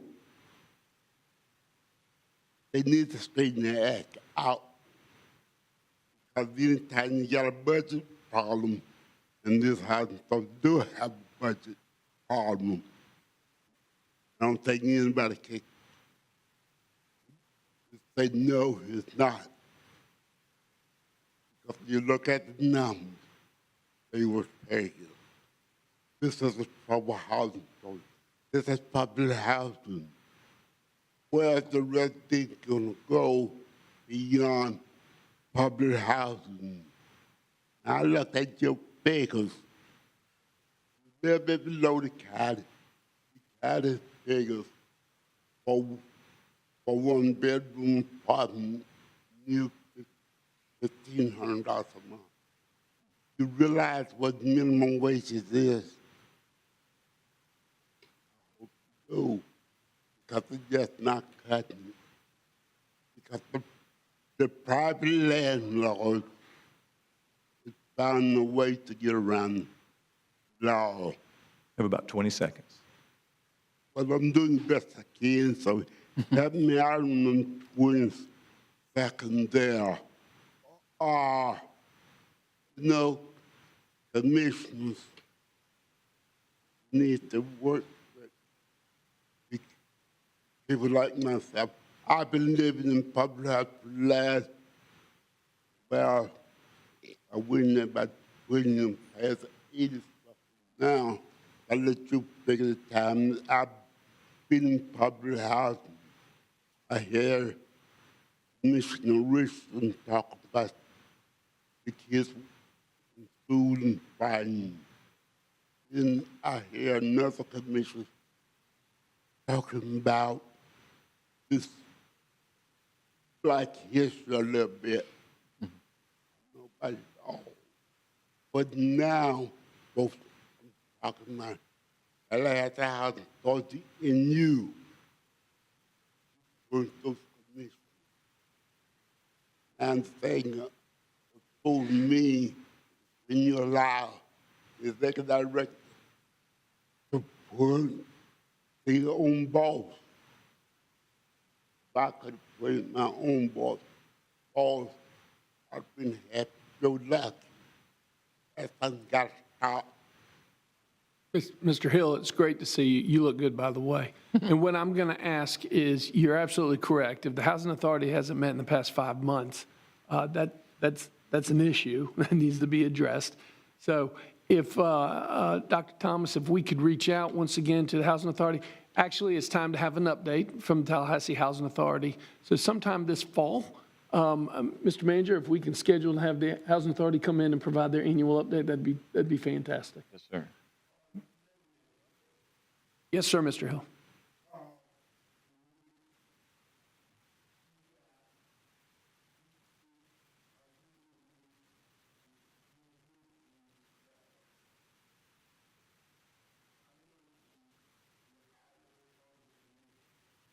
And the city commission do not have any joint meetings.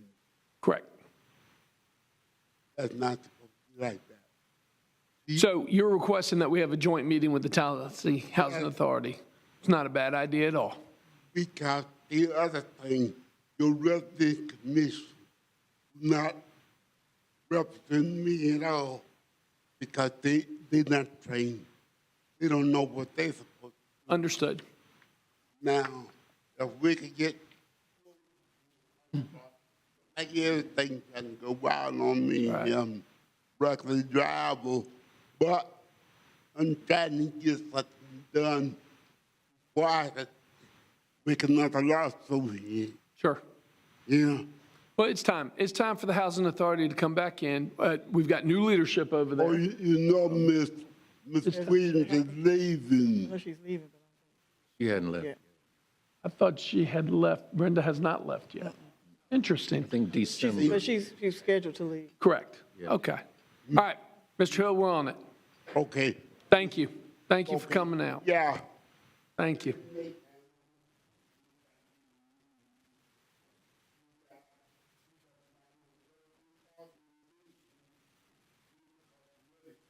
Understood. And certain things we're required. I heard that the housing authority is actually in violation. And it's reading that heck up now. And I'm telling you guys, We'll check on it. Yes, sir. they don't straighten it up. And just came out of a sermon about Okay. the bit 12 months ago. So it's gonna be another one. And that's a lot of money. People trying demolition housing and getting new places in housing. Yes, sir. Okay, thank you. Thank you. My little overtime. Thank you. Yes, sir. You're a legend. Are you kidding, Mr. Hill? But let me get to these other speakers. We're going to follow back up and we'll get the agenda scheduled, okay? Make sure you go slow in that thing in the school Kathleen zone Spihar now. is next.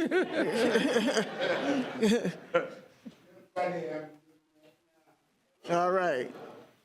Our next speaker, please. Kathleen Spihar is approaching the podium, followed by... Name and address for the record, please. Good afternoon, Commissioners. Kathleen Spihar, Council on Culture and Arts, 114 South Duval. Thank you so much for the opportunity to address you today. You've already talked about public safety and crosswalks and so on, and as we all know, there's been issues with that going on with the FDOT directive and the erasure of especially public art and crosswalks and murals, especially in the Greater Bond neighborhood. So when the Florida Department of Transportation issued that directive, we do understand that it was a really tough decision for the city. And I want to thank the commissioners and that we've heard from and that have basically spoken out about this. Thank you so much for doing that. What I wanted to share with you today is the impact, the remarkable impact, actually, that the Greater Bond art had on that neighborhood. So this was 5 crosswalks and 1 mural, and this has gotten very little public attention, and this has all been sent to FDOT. But because of those murals and those crosswalks, just in 6 months' time at Saxton and Tucker, there was a 40% decrease in stop sign violations, a 30% decrease in overall safety and traffic violations, a 30% decrease in crosswalk use and violations in the crosswalk use, and a 30% increase in the use of those crosswalks. That was at Saxon and Tucker. At Saxon and Osceola, we had a 60% decrease in stop sign violations, a 50% decrease in speeding, a 75% reduction in other moving violations, and a 40% decrease in overall safety and traffic violations. And at Saxton and Linear, an 80% decrease in stop sign violations, a 60% decrease in speeding, a 50% reduction in moving violations, and so on. And again, this was all sent to FDOT for their consideration. So as we know, as you've brought up, there's certainly safety concerns that are going to be actually now increasing, we believe, because of the removal of this artwork. And of course, the community's been devastated because of the erosion of art, because a lot of that artwork was also community-driven. So in the removal of the artwork for your consideration in kind of a short term and long term, what we're asking the city to do is just to join in any efforts that the county is also doing, and just looking at ways to increase traffic and pedestrian safety in those impacted areas. You're at 30 seconds. And then ask the city just to continue to invest in public art and placemaking, because we know that it works. So thank you so much for this opportunity to share with you and updating, and you know that COCA is here to help. Thank you. The next speaker, please. Next speaker is Kipling Reynolds. Kipling Reynolds will be followed by Dot Inman Johnson. Name and address for the record, please.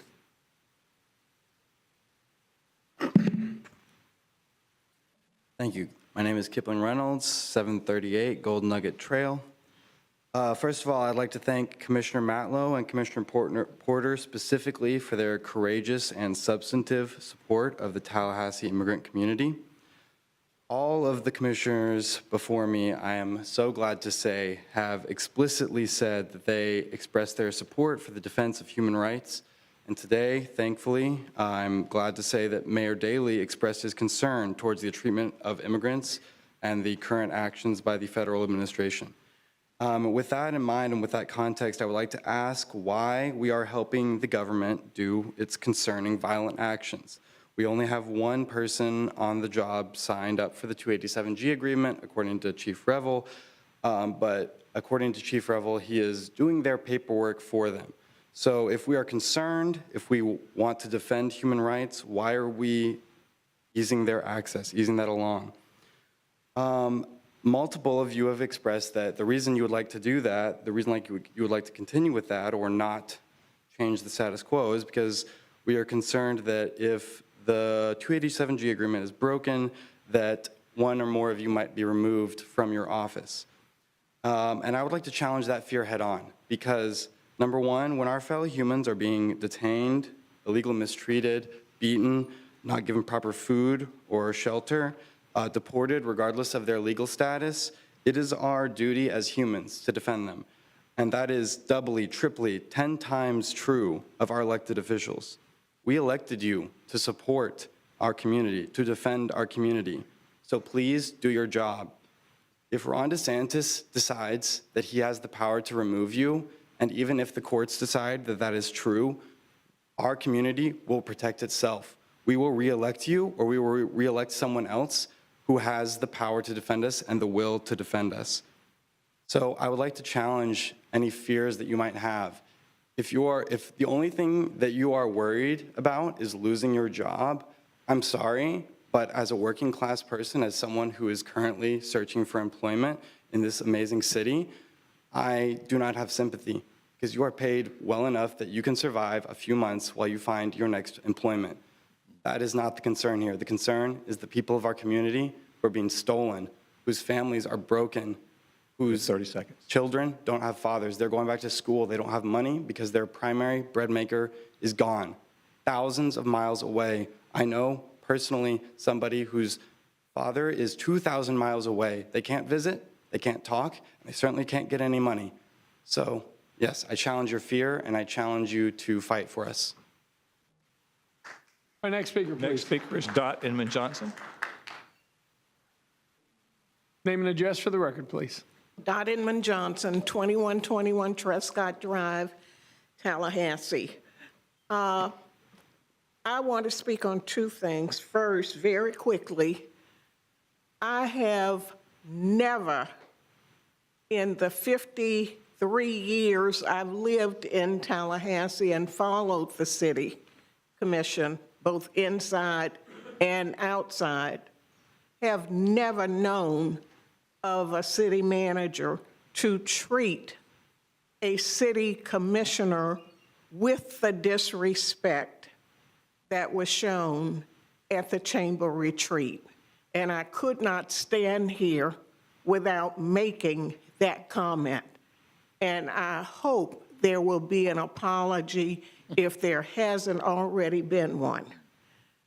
Second, on item 12.01, I heard the Almighty invoked during the discussion, and the decisions for this city commission will be getting harder and harder, not easier. And as the wife of a preacher man, I hope that we are all leaning on the Almighty as we make the decisions we're making up here.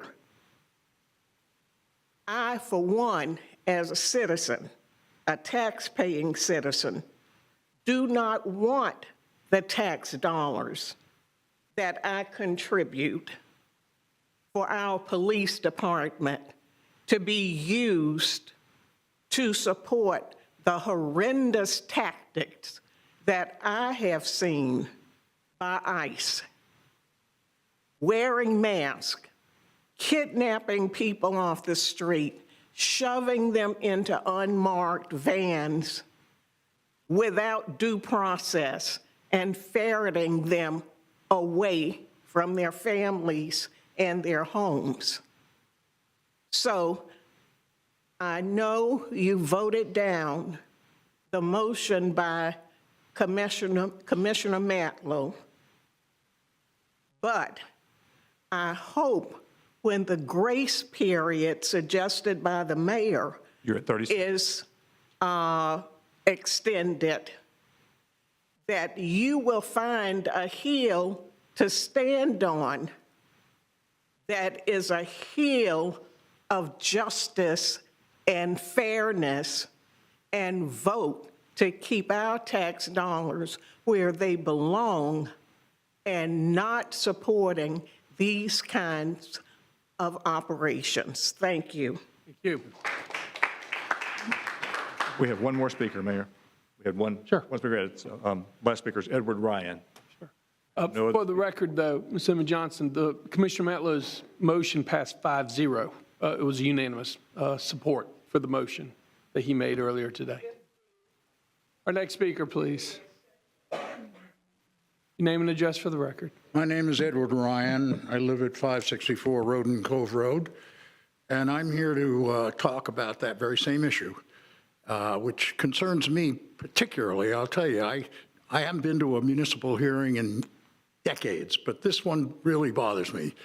I spent years as a police officer, as a judge, as a legislator, I've been into the criminal justice system. I've been a criminal justice planner for a large county in New York State. And I believe your chief and the sheriff have the right idea of how to fight crime. And it has to do with community involvement and the police being in the community and learning about the people and understanding what's going on. All of those things are basic to fighting crime.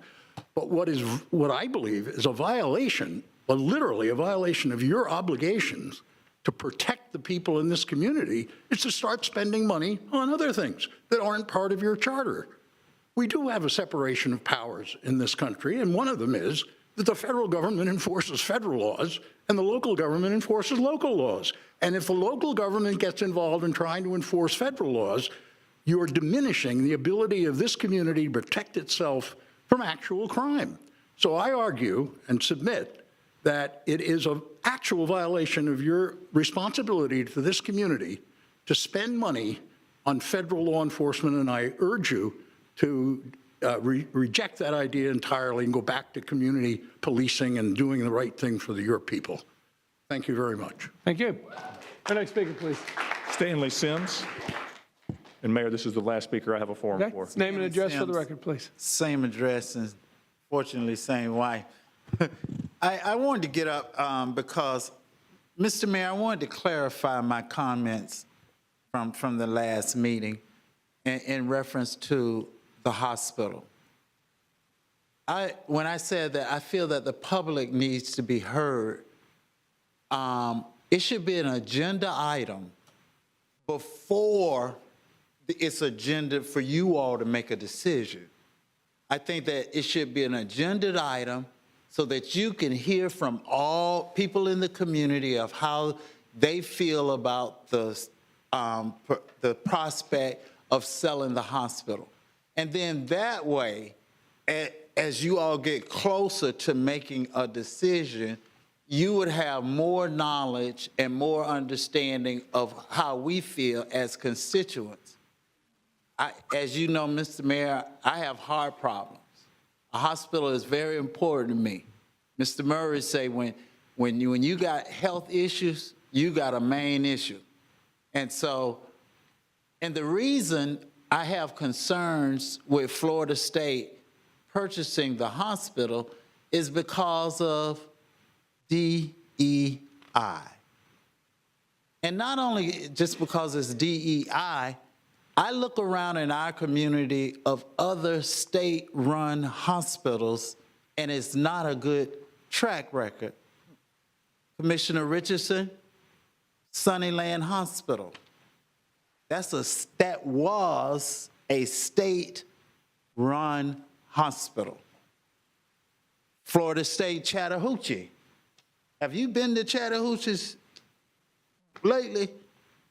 That is a state-run hospital. This is $1 billion asset. And I just think that we should take every proactive measure we can to hear from lottie-dottie everybody as to this hospital, as the sale of this hospital. And I've been calling myself, you know, and I'm just very concerned that we are not talking about it. No information is being shared. And my last little bit before I leave, and I know tension got a little hot up here, but we cannot afford to separate our fire service. That's more expensive. We cannot divorce the county with our fire services. I just hope that you all could get together and figure that out. Reese, that's important to us. You and Vince are good friends. So put these things to the side and get it settled. Now, don't say I'm threatening you. I'm just trying to. Thank you, Mr. Thank you. Our next speaker, please. No further speakers. All right, we are in recess till 6 o'clock.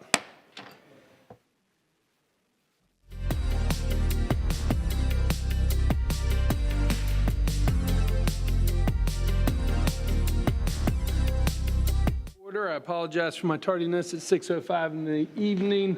Let's go ahead and get moving. Mr. Manager. Thank you, Mr. Mayor. We'll provide a brief presentation of the We budget. take the conversation outside, please. Of course, as you know, the commission spends most of the year working on the budget, providing input, getting updates. As we approach September, you have 2 public hearings scheduled. This is the first of the 2 public hearings where you take action to establish the budget and your millage rate. Robert Wiggin is our leader of resource management, and his team, you know them well. They have a balanced budget before you. They do a fantastic job with in difficult scenarios. And so Robert's got a presentation as we come to the end of this process, and there is a very prescriptive process that Robert and the city attorney will walk you through at the conclusion. Thank you, sir. Robert, before we begin, once again, let me thank you and the team. I know y'all work hard year-round. You're nationally recognized as one of the best. This is a difficult time and a difficult process, and appreciate everything that you and the team does. With that, why don't we begin the presentation? Okay, thank you, Mayor, Commissioners. Thank you, City Manager, for the introduction. As he mentioned, we are here to adopt fiscal year 2026 operating and capital budget. It totals $942 million in the operating budget and a capital budget of $267 million. In this public hearing, we'll ask you to adopt the current millage rate of 4.42 mills, which balances the operating and capital budget. We'll ask you to approve new health care rates for the calendar year for fiscal year 26, and then budget amendments that we're taking advantage of the agenda that we have in front of us to update the fiscal year 25 budget. Additionally, we'll adopt rate resolutions for solid waste, growth management, cemetery, and fire services. And as you well know, the fiscal year 26 budget directs attention to and supports all the resources necessary for the staff and strategic priorities that you've directed us throughout the year.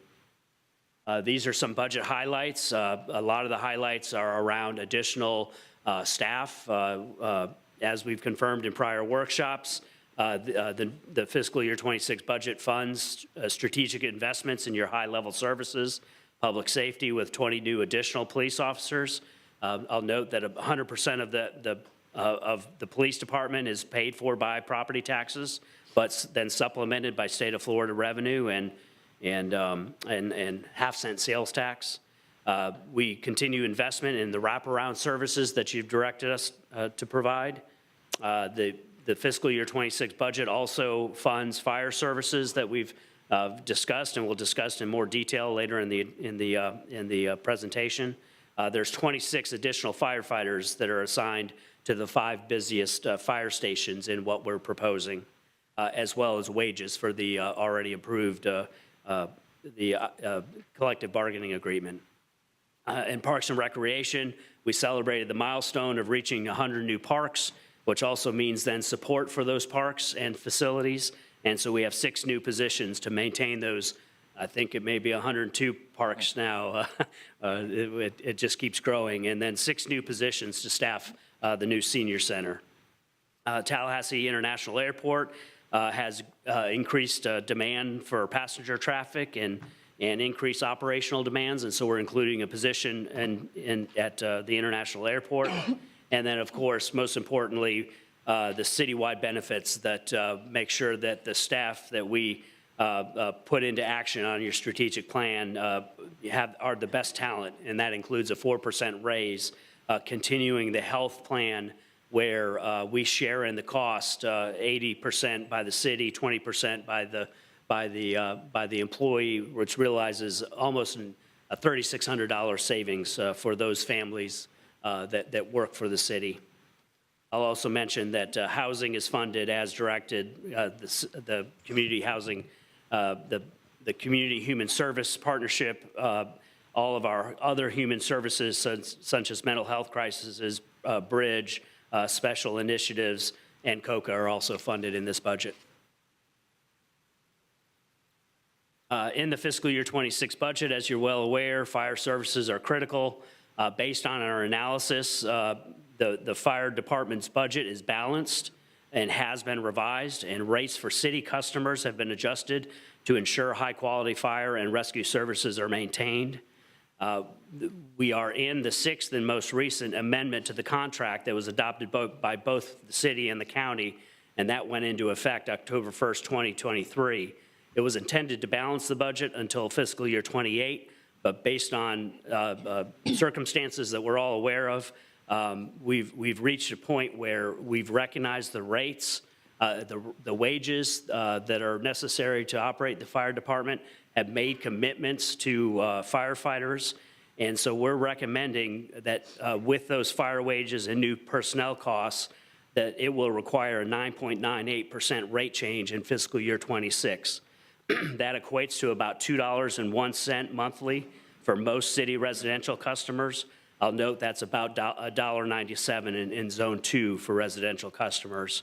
That brings us to a balanced budget for 26, 27, and 28, and those full rates are included in the rate resolution that would be effective October 1st.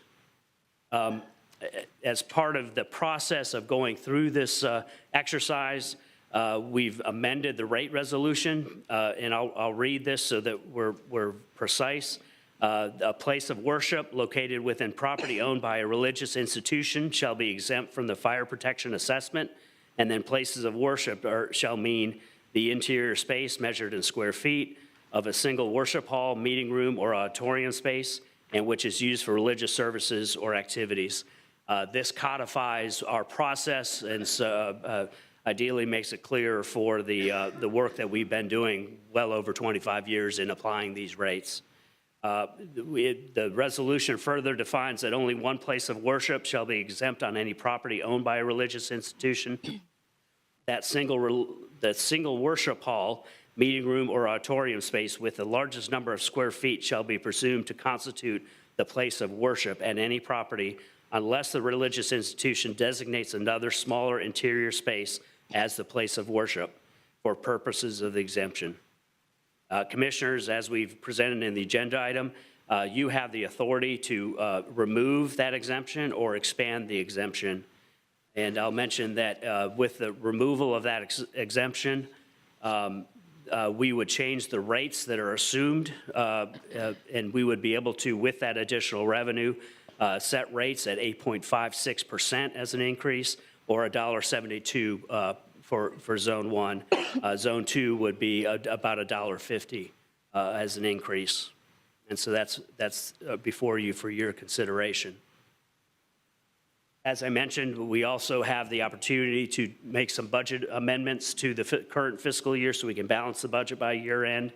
The three amendments include an amendment to the rental rehab loan program for $219,000, and then appropriating $1,603 of that to the Neighborhood Stabilization Program Income Fund 118. We also are asking you to approve acceptance of an additional $314 to close the books in 2023 and 24. That comes from the Florida Commission for the Transportation Disadvantaged Trip and Equipment Grant, and allows us to reconcile that fund. And we're also asking to approve an amendment of $2.2 million to the terminal modernization, elevator, and air handler improvement projects out at the airport. And that moves money around to recognize federal grants, but also then designates airport replacement, renewal, and improvement funds, as well as a Florida Department of Transportation grant. With that, I'll leave the recommended actions up here. You mentioned the hard work that goes into it. I do want to recognize staff for that. Your feedback has been instrumental in accomplishing that. It gives us the direction to know which way to go. Sharpening the pencil is always one of the directives that we have. I always do feel bad at this point, though, because most of the work at this point is done by the city attorney in reading statutorily required language into the record.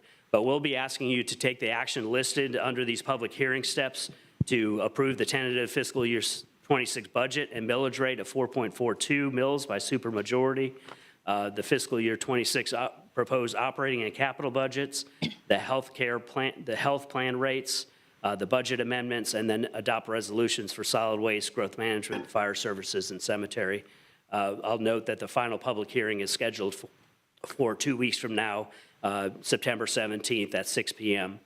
Unless there's an immediate question about the PowerPoint, there are statutorily required process that's coordinated by the city attorney, and it directs us to go through the public comment and votes that you'll be taking tonight.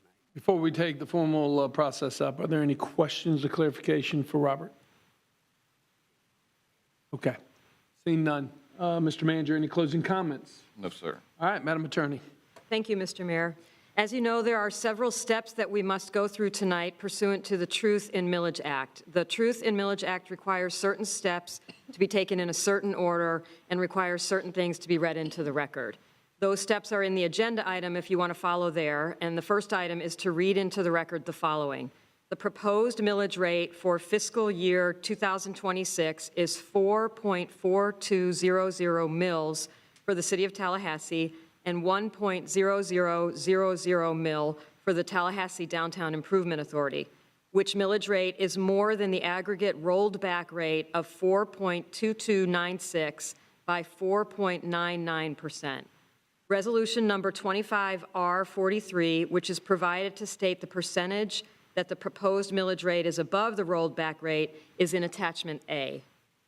The next steps are to allow public input on the city's proposed millage and the city's tentative budget.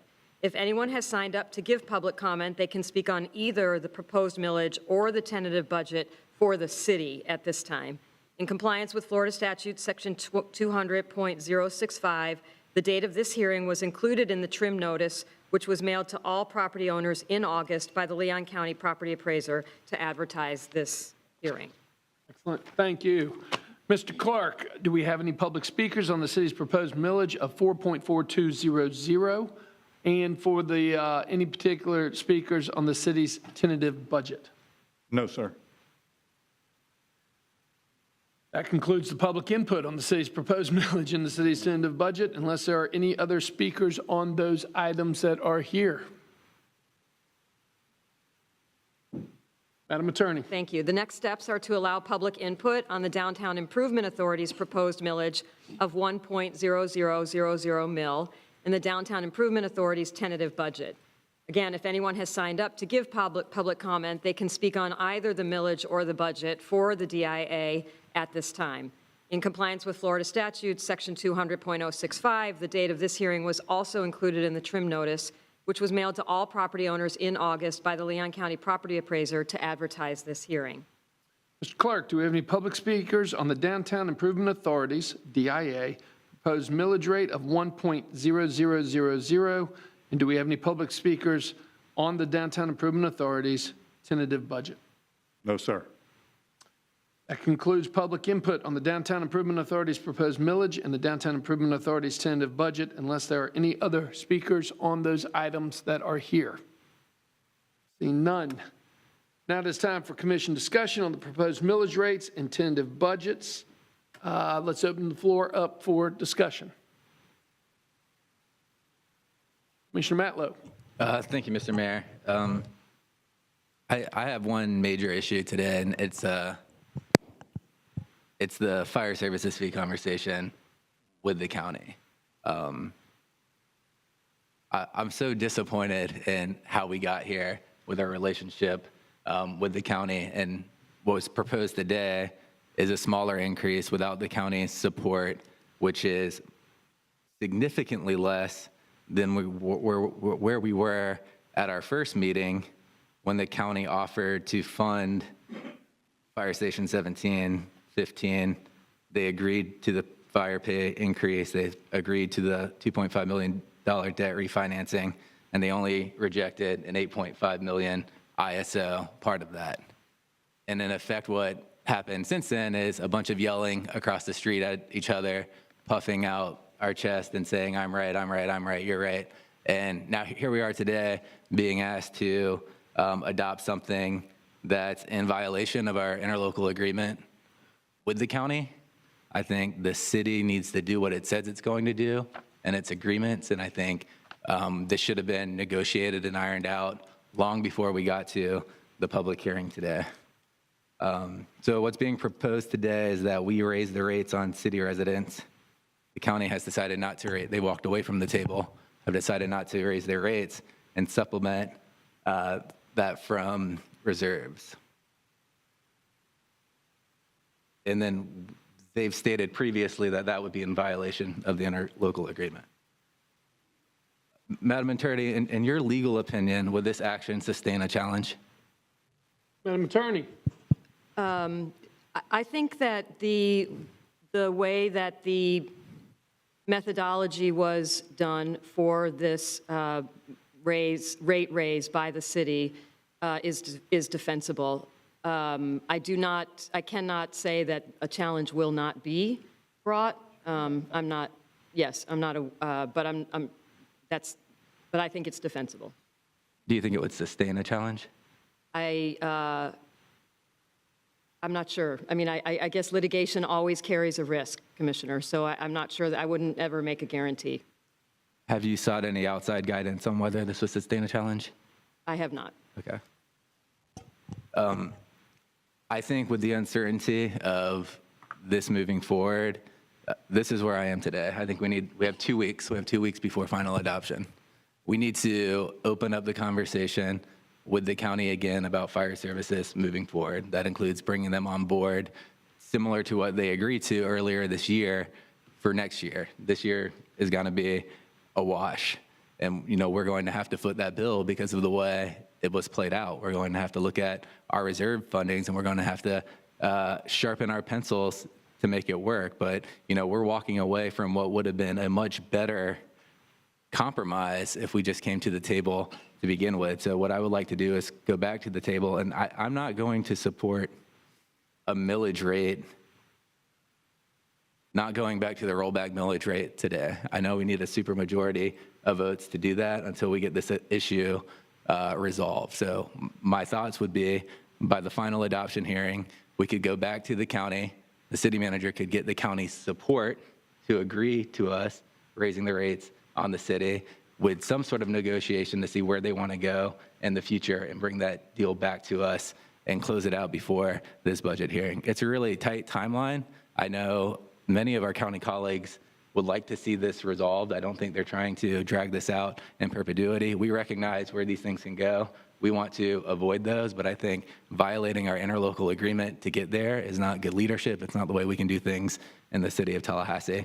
So that's going to be my call today. I would ask my colleagues not to support the millage rate until we can iron out the fire services agreement. Thank you, Mr. Mayor. Okay, so I want to make sure I understand this correctly. Under the new rules that have been adopted by the legislature that requires a supermajority to move forward, Commissioner Matlow, you're going to hold your vote hostage on the increase of the millage rate until you are satisfied with any negotiation on the fire services fee with the county. And if the county is unwilling to come to the table to negotiate whatsoever, then 2 weeks from now, you'll make a decision one way or the other based on your vote of the fire services fee as proposed and based on the rate study that we did with the county jointly. And then you'll make a decision one way or the other with the millage rate, correct? That's correct. Okay, which means that we need to take appropriate actions this evening to ensure that we have a proposed millage on a 3-2 vote that is going to pass. Mr. Manager, Madam Attorney, tell us what would be the proper posture if we do not have a supermajority to move forward with the millage rate. What is the threshold for the millage rate by state law that would allow us to move forward on a simple majority if that was the case? Mr. Mayor, Robert should give the exact number. It's in the 5th decimal place that you can adopt with a majority vote. It is insignificant as a percentage of your total budget. It is, in fact, 0.8 different, but there is some distinction. And Robert has the exact number, I think, which you can incorporate. You can put it in the record. And then, Robert, I think what we need to know is the difference in the budget. So when that action is taken, the operating budget by the City Commission, we reflect that in that action tonight. Okay. I'm going to need to know specifically for the record what that millage rate would be, Robert. And then Madam Attorney, I'm going to need your help putting us in the proper posture with the right language. I also believe that we need a percentage of the rollback rate as well for the appropriate language, or do we just need the millage rate for tonight? So, Mayor, if I could, the process that we're in is a first public hearing, and so with the proposed and tentative a millage rate and budget, we can take the vote tonight on what that millage rate is. If that millage rate, if that vote comes back less than 5-0, 4-1, then that communicates to us that rather than a 4.42 mill rate, that we would be budgeting for a 4.4072 millage rate. 4.4072. 072, okay. Which is 4.69% more than the aggregate rollback rate. That's what I need to know. Thank you very much. Okay. Mr. Mayor. Mayor Pro Tem. It's just Commissioner on Porter. point. Robert, may I ask, so what am I looking at when I see the proposed aggregate millage rate is more than the rollback rate of 4.2296? So when the state legislature has established a process to go through the Department of Revenue, it's a calculation that goes through two steps. The first step is it identifies what revenue you realized in the prior year and tries to hold you to that revenue by publishing what that aggregate rollback rate was. So because of our discussions of that growth in property tax being 40% from development, services being increased over time, our commitment to the strategic plan, we've talked all year about a millage rate that's consistent with last year, 4.4200. Let me just stop you. I understand all of that. I'm just wondering where the percentage that you just gave the mayor came from, because I didn't see it in the item. Did I miss it in the item? No, it would have, no, we would have communicated as part of the process of going through the vote. Okay. And it would come back to you in the September 17th meeting as the language to be adopted. Okay, and can you tell me that percentage? Can you repeat the percentage that you just shared Yes, with the mayor? the more than the aggregate rollback rate of 4.2296 with the 4.4072 millage rate is 4.69%, rather than the 4.99% that we've discussed in Thank you. the budget process. Thank you. Sure. Colleagues. Mr. Mayor. Sure, Mayor Pro Tem. Well, I respect my colleague, Commissioner Matlow's position. I don't think that the city should be in a posture of wait and see with the county. We're the ones providing the service.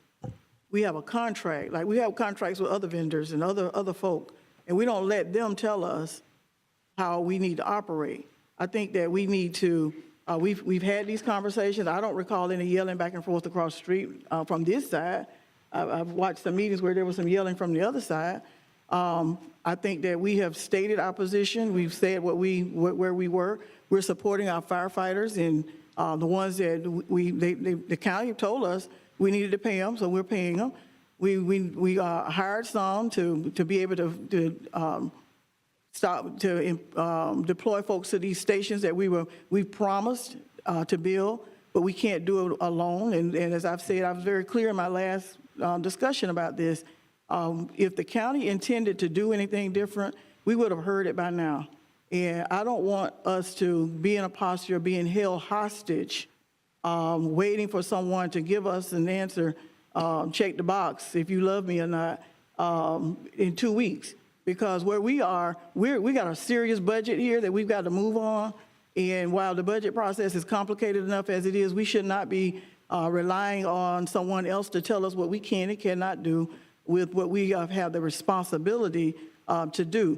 So I am, I'm hoping that we understand that we're the ones who need to decide on this budget for the 205,000 people that who elected us to do just this, to vote and to pass a balanced budget. So I'm hoping that we won't be looking for someone else to give us the cheat codes for how to pass our budget. Because in the real world, this is real business. This has, by October 1, we've got to have a budget in place. And so I'm ready to support the recommended 4.42. Excellent. I could not agree more. Commissioner Richardson. I totally agree as well. Mr.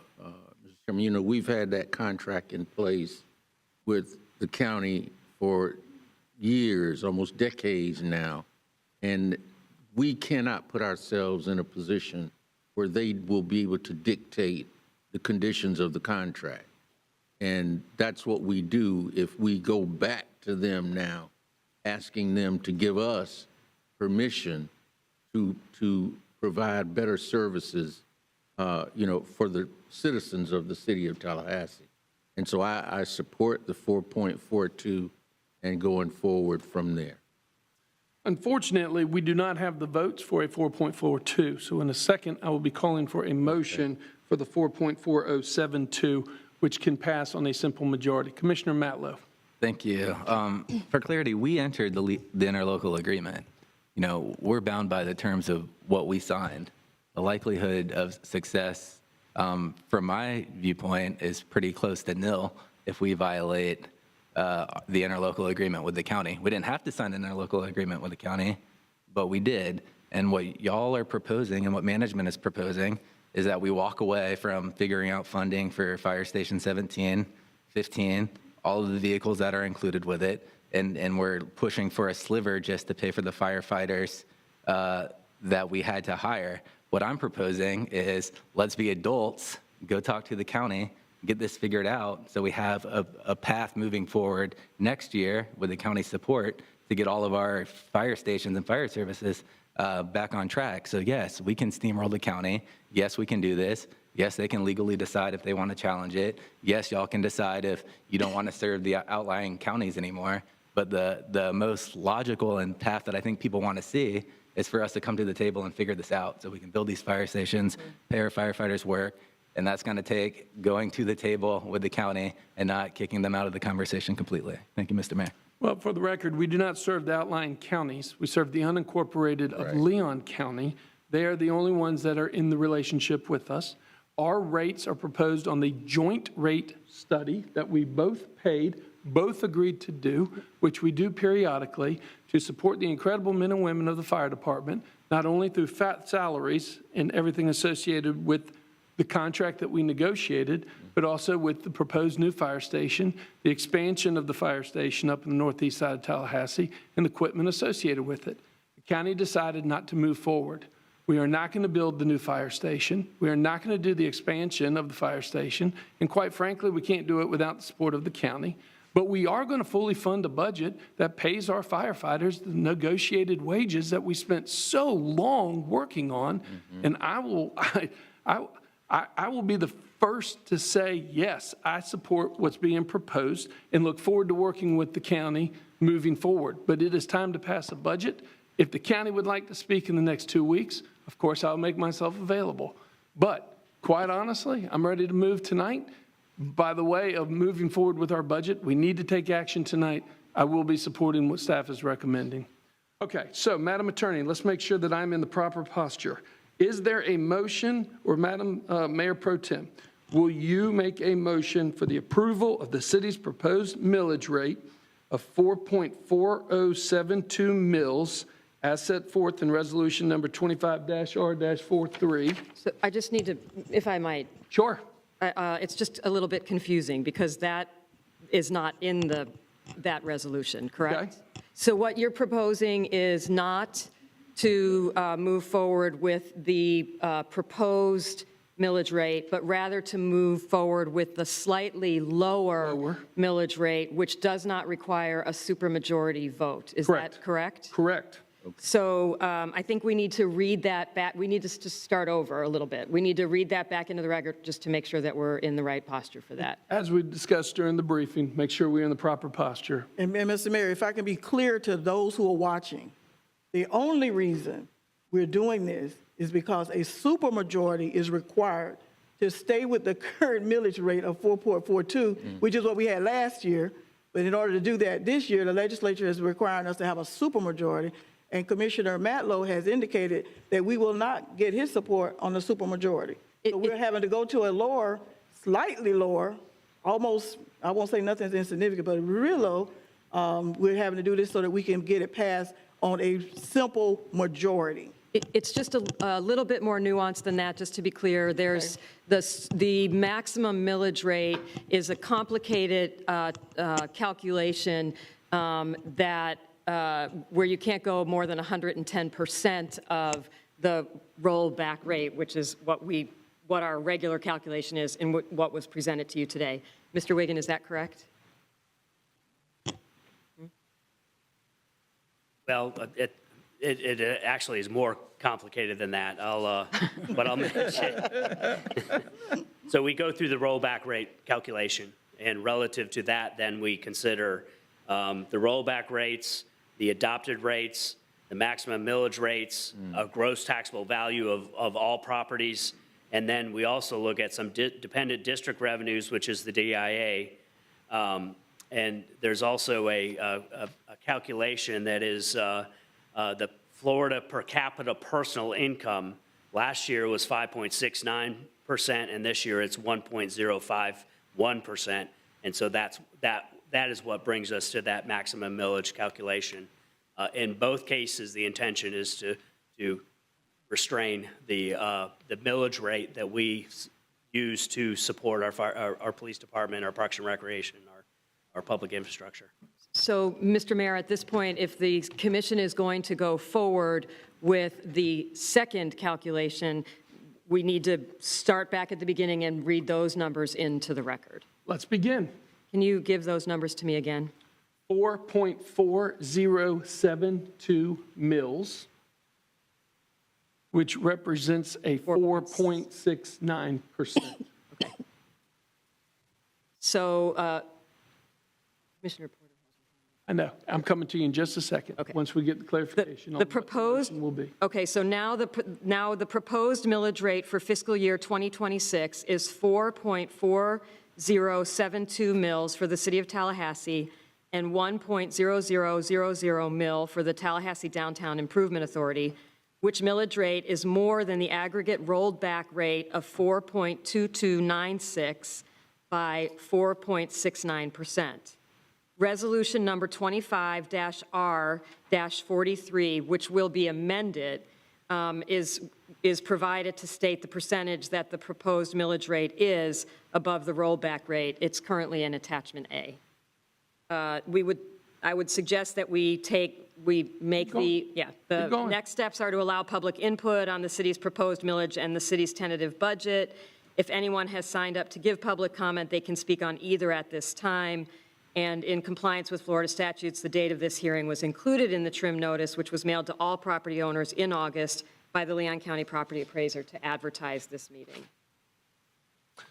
Excellent. Mr. Clerk, do we have anybody that in the time this discussion has begun has signed up to speak on the city's proposed millage of 4.4072? And is there anyone that would care to speak on the proposed budget? No, sir. Is there anyone here that would like to speak? That concludes the public input on the city's proposed millage and the city's tentative budget, unless there are any other speakers on those items.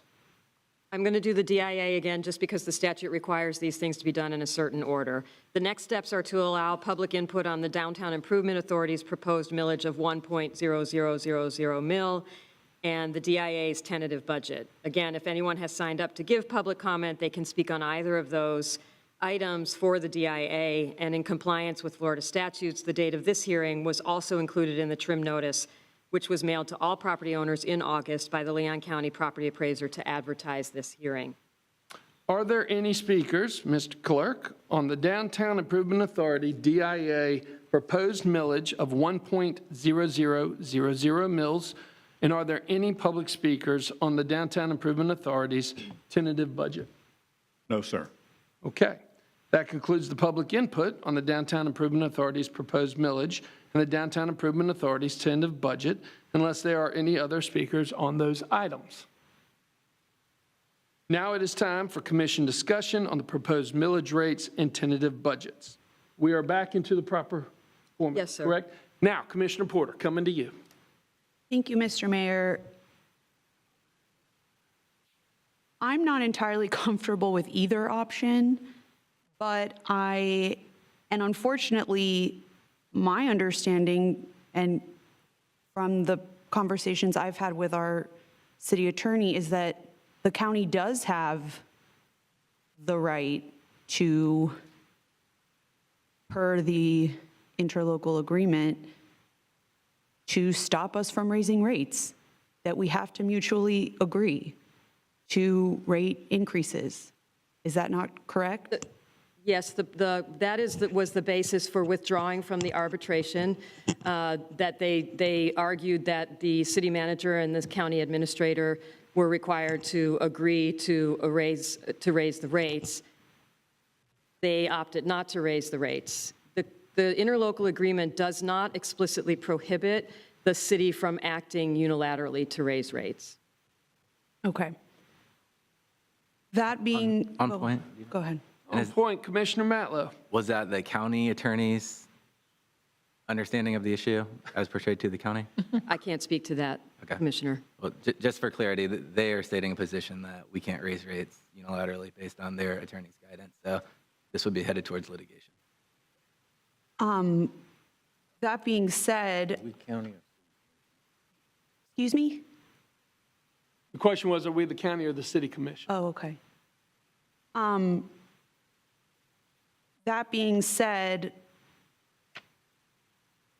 if there is the opportunity still to work with the county so that the original offer they made could be honored so that we can move forward with construction of the fire stations that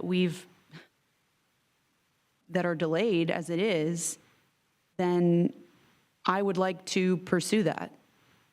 So that's where I'm at. Thank you. Sure. Okay, so make sure that I'm in the proper posture here, Madam Attorney. Is there a motion, Madam Vice Chair? Yes. For approval of the city's proposed millage rate of 4.4072 mills as set forth in resolution number 25-R-43 that will be amended, recognizing that the proposed aggregate millage rate is more than the rollback rate of 4.2296 by 4.69%. Am I in the proper posture? Yes. Is there a motion? So moved. Second. It is properly moved by the Mayor Pro Tem, seconded by Commissioner Richardson. Any further discussion? Seeing none, all those in favor signify by saying aye. Aye. All those opposed? Right. And it passes 3-2 with the Mayor Pro Tem, and Commissioner Richardson in the affirmative, and Commissioner Matlow and Commissioner Porter voting against the motion. Is there a motion for approval of the city's budget appropriation as stated in resolution number 25-R-44 as proposed amended? Yes. So moved. Second. Been properly moved by the Mayor Pro Tem and seconded by Commissioner Richardson. Any further discussion? Seeing none, all those in favor signify by saying aye. Aye. All those opposed? Nay. And it passes 3-2 with the Mayor Pro Tem, and Commissioner Richardson in favor of the proposed budget, with Commissioner Porter and Commissioner Matlow voting against.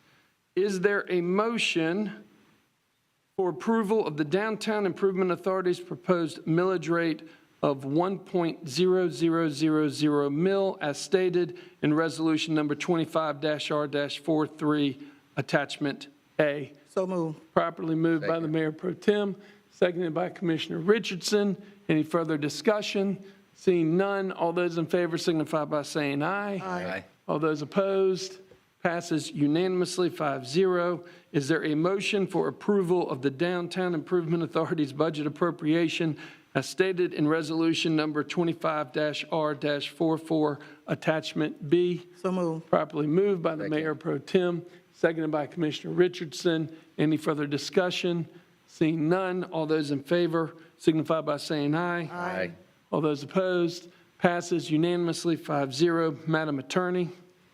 The proposed budget appropriation resolution, resolution number 25-R-44, attachment B, as amended, reflects all the changes to the proposed budget that the commission approved at the meeting on June 11, 2025, and subsequent adjustments for changes in state revenue estimates, updates of employee salary and benefits as needed, and similar items recommended by staff. If the commission, actually, even if the commission doesn't make any further revisions to this proposed budget, the revisions, any of those revisions, as well as the revisions that were made tonight, will be reflected in resolution number 25-R-44AA for the final public hearing on September 17, 2025. The commission will take final action on the millage rate and budget resolutions at the final public hearing on September 17, 2025.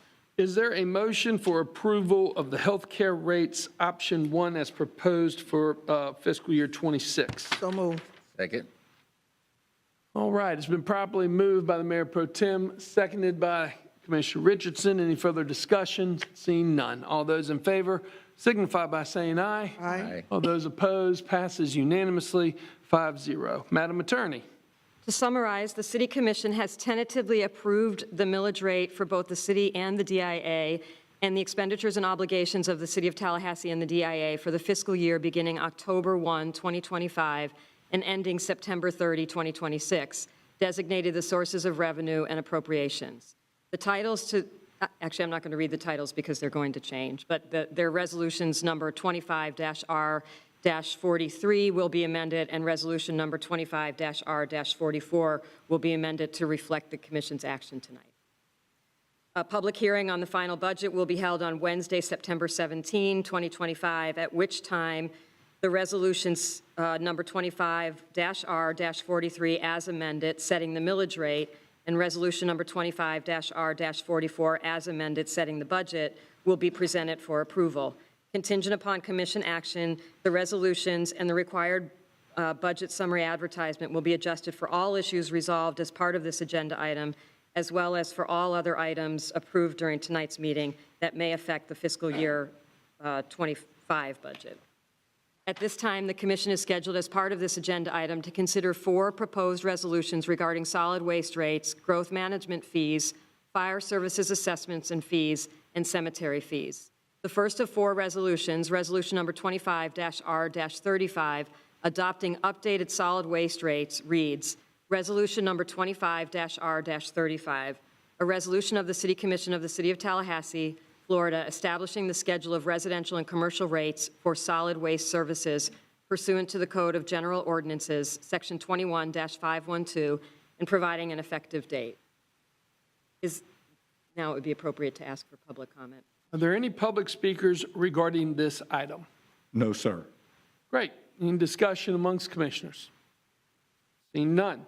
Is there a motion for resolution number 25-R-35, adopting updated solid waste rates? So moved. Second. It's been properly moved by the Mayor Pro Tem, seconded by Commissioner Richardson.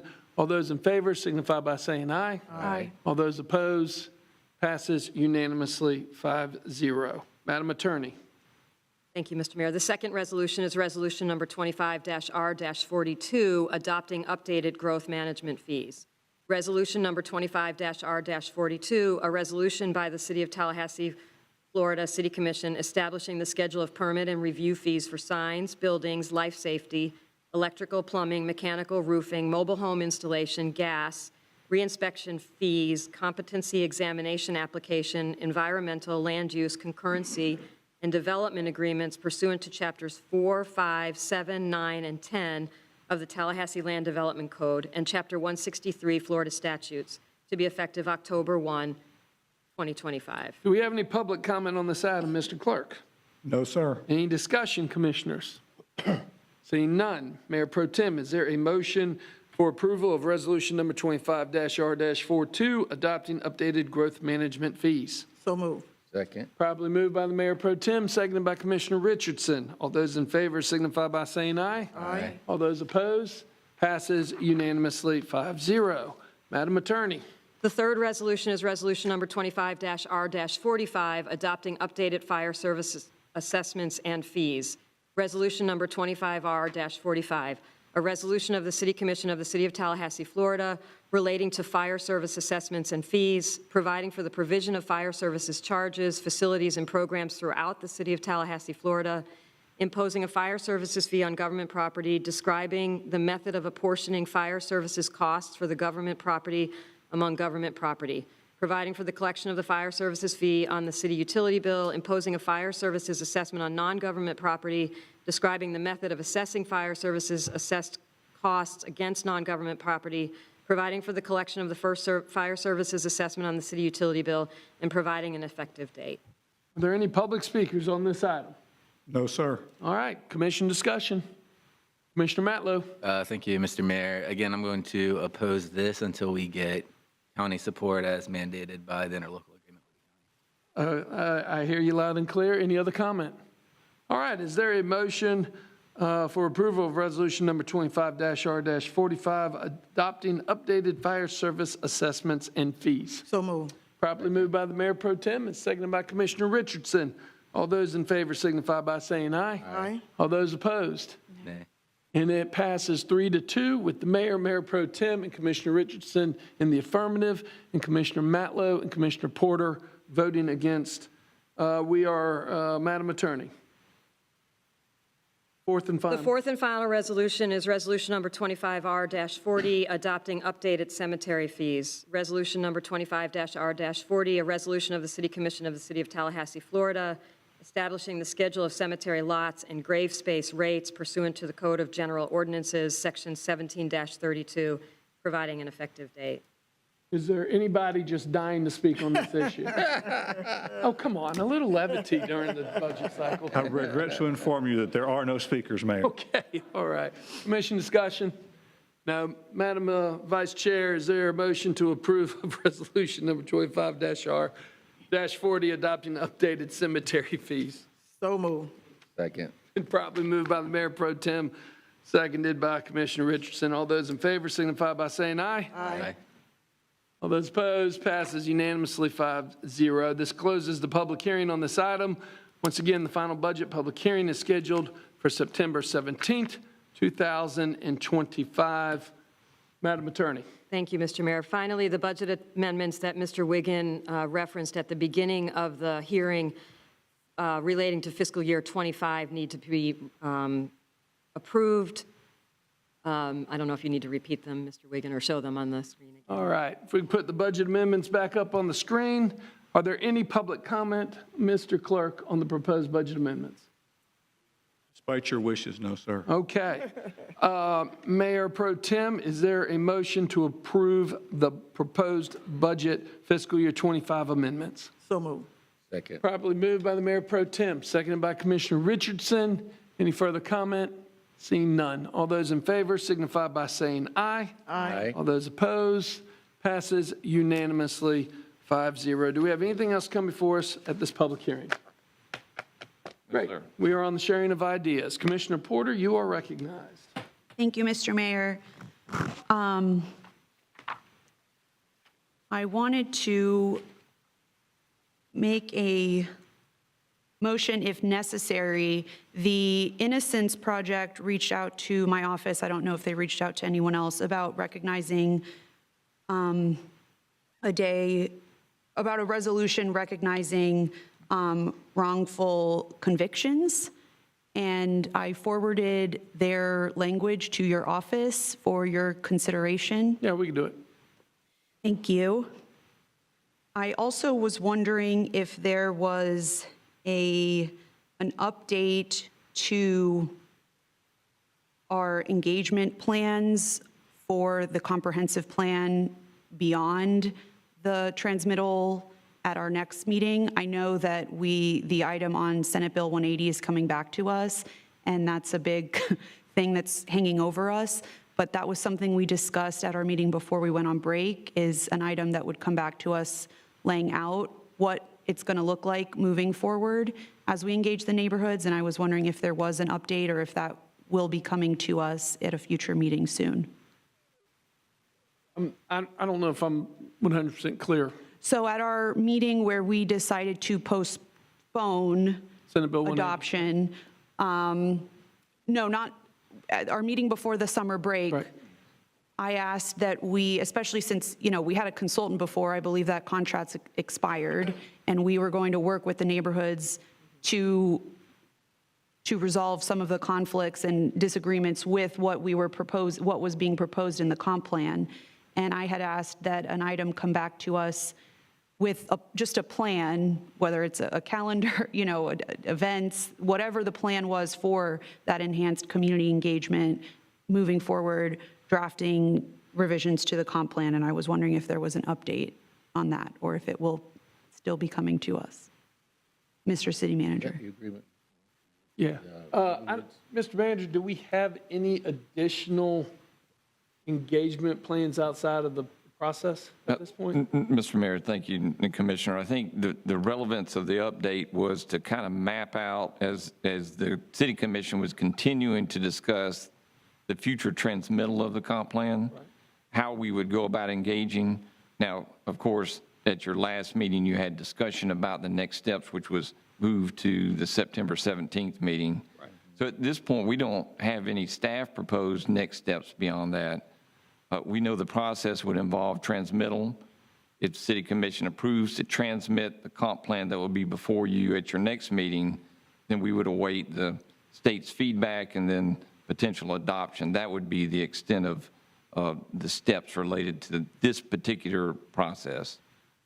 And my question is about beyond what we transmit this year. I mean, my understanding is that there's a lot that was recommended to change the comprehensive plan that is not included in what is coming back to us on September 17th.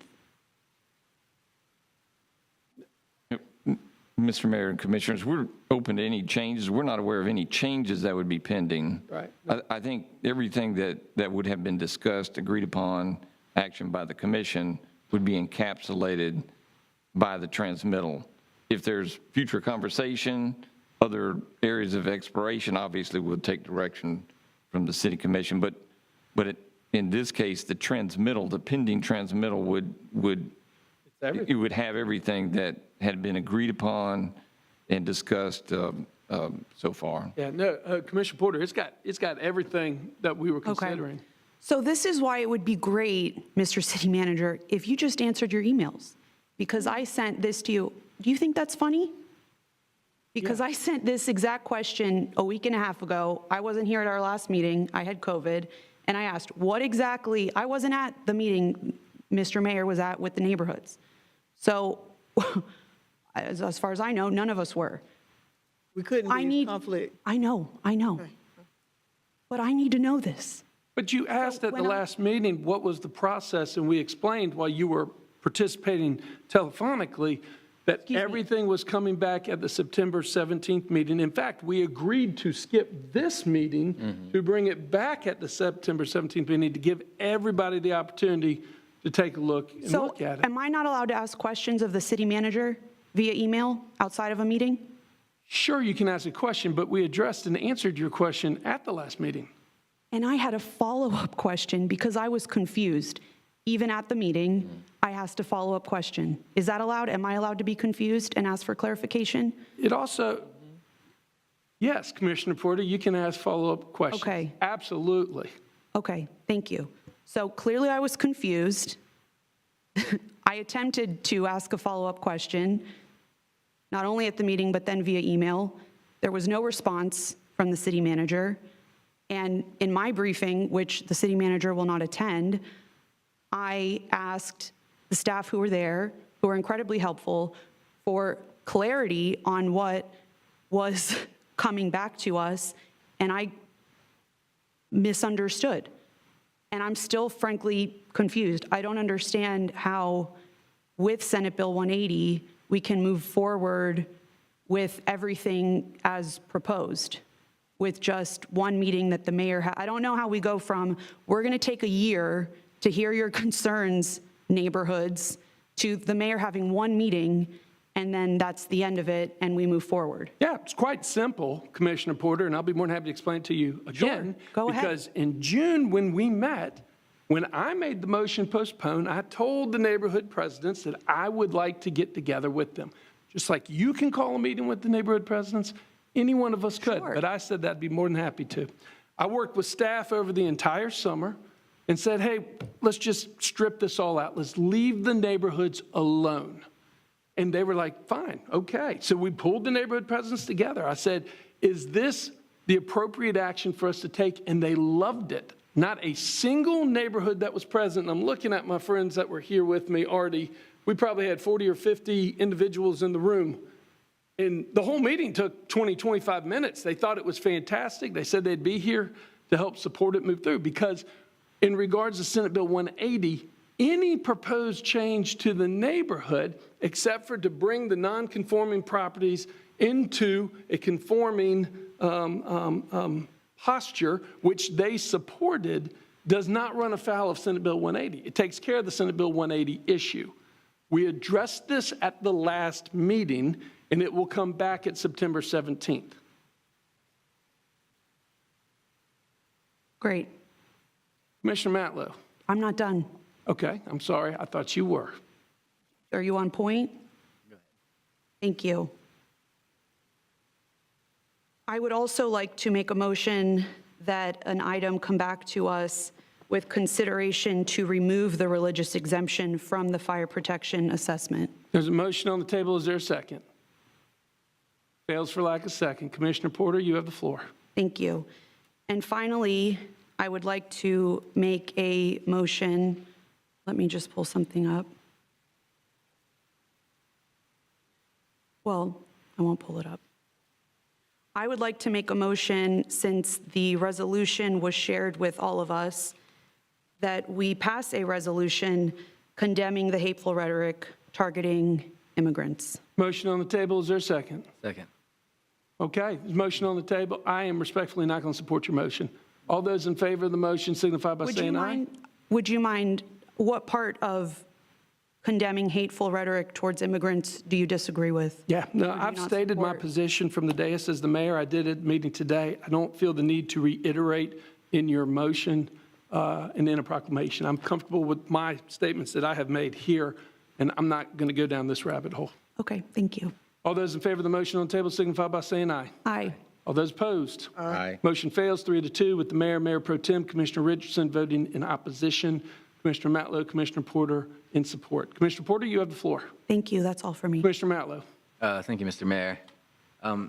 Mr. Manager, at the last meeting, I asked about the artistic sidewalk crossings that have been removed, and asked about the imprinted concrete crossings. Since that meeting, I know Ms. Couch at KCCI and Representative Franklin met with DOT and got information that would likely be compliant.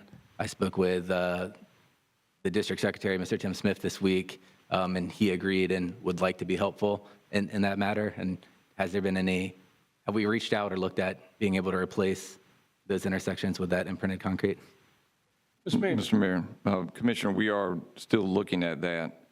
We're not certain they'll be compliant. I know we saw the feedback from Ms. Couch, who was relaying the conversation she had with the district secretary. And it may be the method that's used. There is some detail to this, and we're trying to work through that. Certainly any help that the district secretary has pledged to you, we would love to have that information. We've been in frequent conversation with DOT, but we're looking through it. I'll just use this example.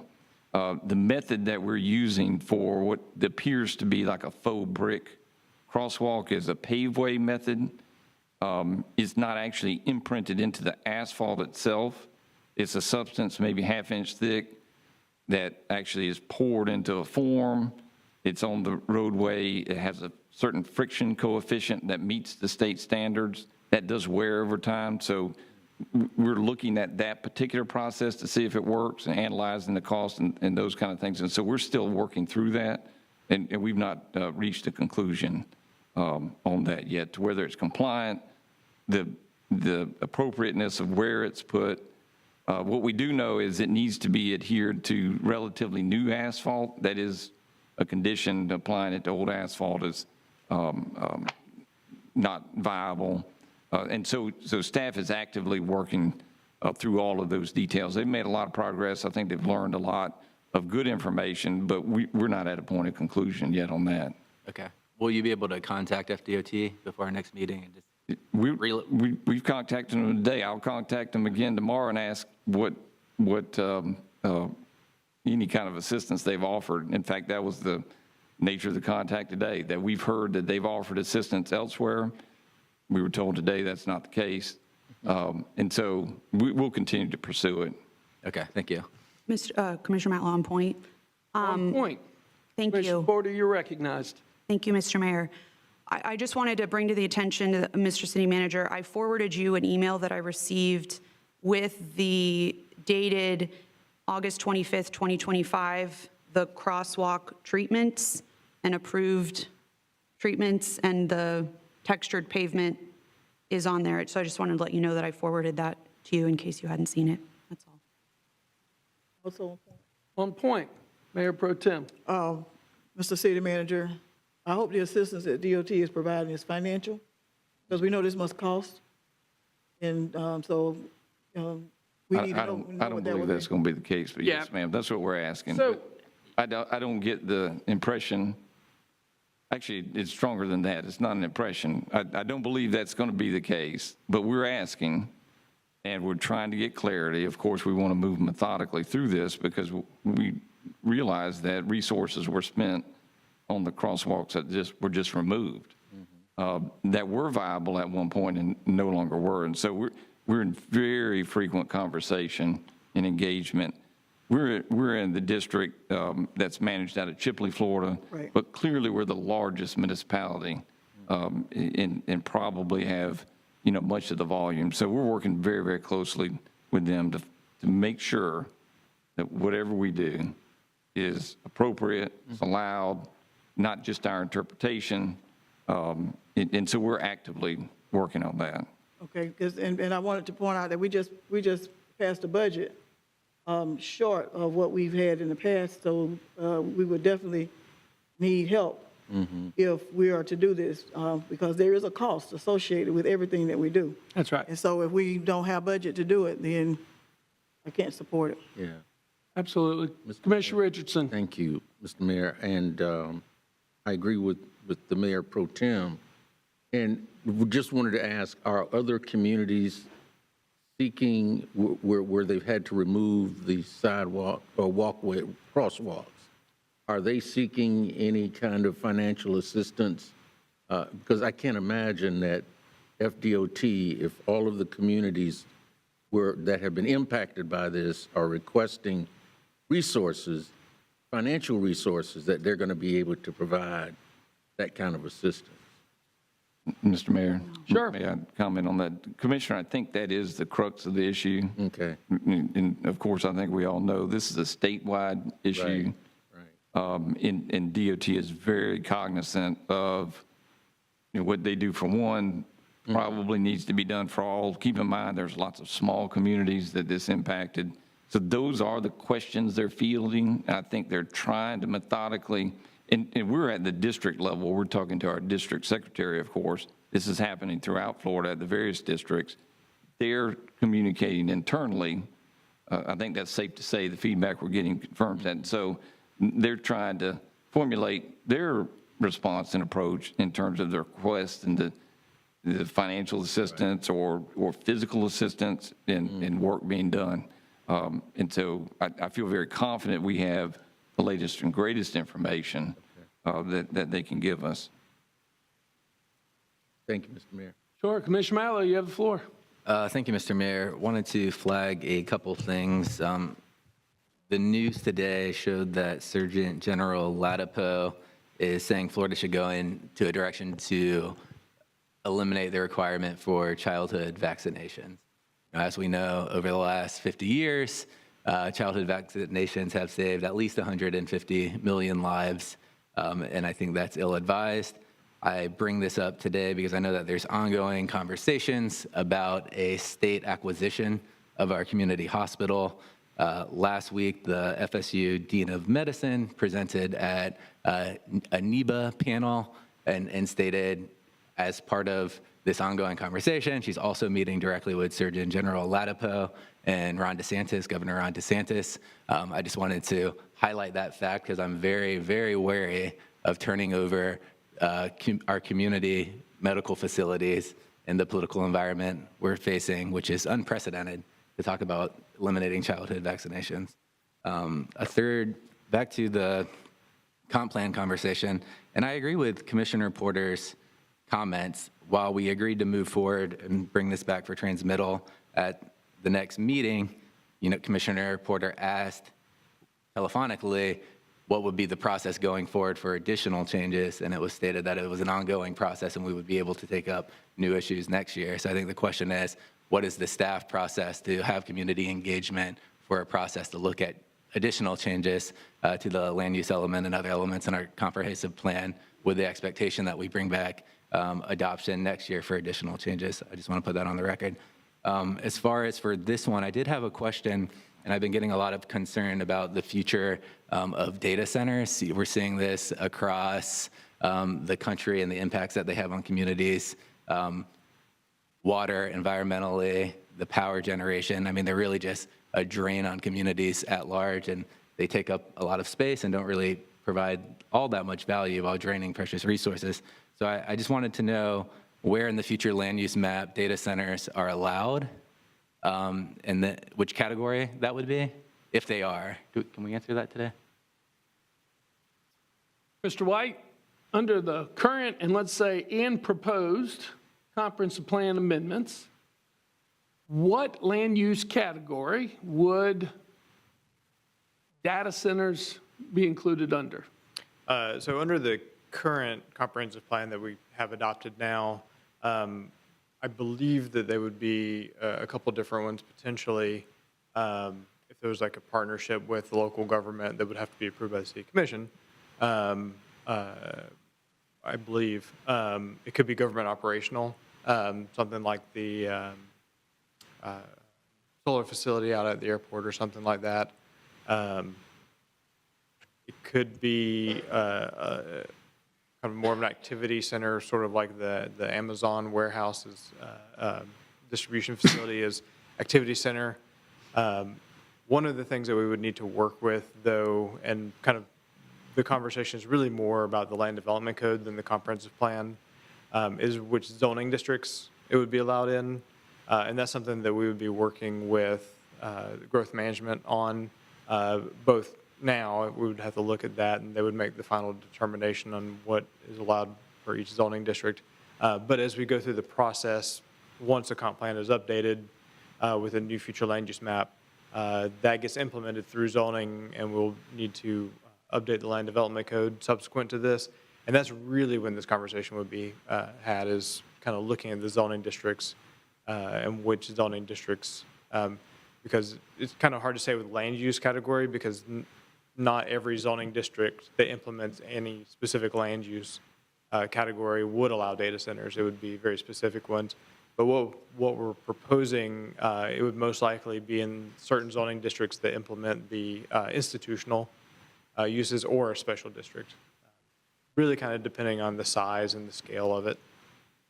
Because I think when we talk about data centers, a lot of times we talk about the really big ones that are very resource intensive, but there might be some smaller ones as well that aren't quite as intensive that might fit into different zoning districts. So it's really a conversation that we'll need to have when we get to updating the land development regulations after the comp plan is updated. Okay, so before the next meeting, can you provide us with all of the zoning districts and where on the maps they would be allowed today? That's something we would have to work with the growth management department on. Okay, can we get that information before the transmittal hearing, Mr. Manager? For the transmittal hearing? Mm-hmm. Yeah. We can do that. Okay. Next meeting, we can do that map for next meeting. Well, I think we need an assumption if we can. Said you need to work with growth management. Well, but Artie's right. The data centers that are in common discussion are the mega data centers. Right. If we can make that assumption, that would be very helpful to us. Yeah. If we say, where can that go? Commissioner Matlow, that's what you're talking about, right? The resource draining mega data centers, the big ones? Yeah, I mean, how do you want to, what would you define, or how is it defined differently currently? It's something I have to work with our growth management and how they define it in code. Okay. But I mean, there's difference between, I mean, a lot of offices have I understand. servers Right. and I understand. those kind of things, and that would be considered a data center. But I think what you're referring to is kind of the large things that process AI and those kind of Correct. facilities. And so Yeah. if we assume that, we can bring that. I would say assume the type of centers we don't currently have here. Excellent. Okay. Thank you. All right. Thank you. And the next thing, Mr. Manager, I sent you an email in relation to Frenchtown Rising and the community policing efforts and dollars that we have available for the CRA for community policing in the district. Have you had an opportunity to look at that? Mr. Manager? Yes, sir, and we've been working on that matter. Kenny Barber is the principal behind Frenchtown Rising. He's also met with other commissioners, and he agreed to an approach.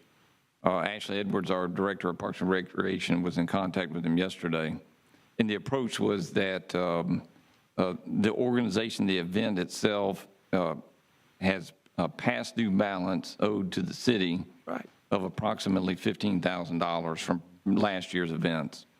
In the agreement, as we understand it, and he acknowledged yesterday, was to pay half of that.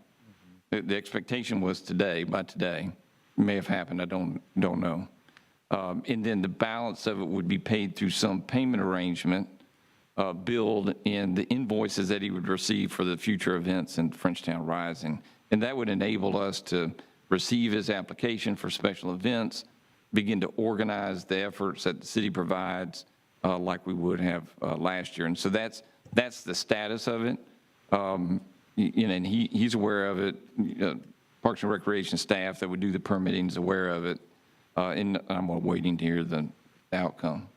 Okay. And can you speak to what I'm proposing? At our last CRA meeting, and correct me if this is inaccurate, it was from the CRA's perspective, that the CRA board had allocated a few $100,000, I think $200,000 towards community policing to TPD. All of those dollars hadn't been utilized because they need to be specifically in the district. I believe we allocated additional resources. So my question is, can we use community policing efforts in Frenchtown during these events to help not fund them directly, but have a police presence in the district? Mr. Manager? Yes, sir. Thank you for the question. So the CRA, you acting as the CRA board, did appropriate annually $200,000. You're right. It would be for certain policing activities within the district itself. That money has been appropriated. I think that might have been misunderstood by the CRA, that it hasn't been appropriated and spent. It has been, in part, it is spent, among other things, on select special events that had previously been funded by CRA. And I think maybe that was the misunderstanding, that was the exclusive use of the money. But there are other community policing activities that it's also been used for by the police department. That was the broader category of the spending. So those dollars have been appropriated and spent in the course of that. Okay. Thank you for the information, and thank you for your work on that issue and trying to make sure those festivals continue. Thank you, Mr. Mayor. Commissioner Richardson? I guess the question that I had, and on point to Commissioner Matlow's issue, I did meet with Ms. Morris and Mr. Barber on the issue of Frenchtown Rising, and it was my understanding when we left that meeting that he would, in fact, agree to pay the city half of the $15,000 that's owed currently.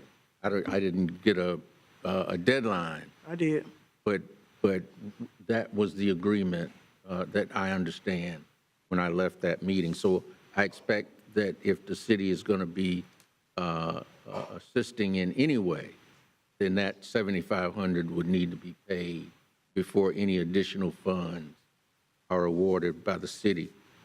The other question that I had was for the city manager relative to... Can I jump in on point real quick before we move to a separate? Yes. I'm just here, my personal opinion, I will not support another penny going to Mr. Barber's event until it's 100% paid off, not half. That's just my position. As much as I support the university, and if it means that we have to work with other aspects of the university to pull off an incredible event, I'm all for it. But in this particular situation, until that debt is 100% paid off, I will not be voting in favor of any new allocations, whether it's in-kind or straight dollars, to support Mr. Barber's event moving forward. I understand. And if I can, on point, Mr. Mayor, what you just said, Frenchtown Rising has no connection to Florida Correct. A&M University. It is a separate event, not sponsored by the university, but is solely by Mr. Barber and whoever he contracts with. And I met with him also, and the date he gave me was September 3rd, which is today, to have half. Sorry, Commissioner Richards. Just a question, Mr. City Manager, about the status of the fire stations, particularly the South Side Fire Station on Lake Bradford Road. What is the status of those in light of what we've done here today? Thank you, Commissioner. I think that's a good topic. So obviously, we were moving ahead on that fire station, Station 17 on Lake Bradford Road. Many years of effort have gone into that. We've already begun the hiring process. In fact, it is literally it's in the process of being bid as we speak. Okay. And so that was, that was the process we're in. I think I've said before, but if I haven't, I think it's worth repeating, that given the location of that station, it's in the city's limits, but 90% of its service territory, the area in which it would primarily respond to, is in the unincorporated area. And so the station itself was designed to be one of the largest, in fact, the second largest station we would have in our system, with 3 bays, full complement of services, because of its territory and the area it'd be serving, which included the county. Right. And so as there's uncertainty moving forward with the county's desire to pay for the services, keep in mind the contract spells out that the county pays at cost. There's no profit to the city, it's at cost. So anything they pay less than their cost is inherently subsidized by the city's residents. That's just a mathematical fact.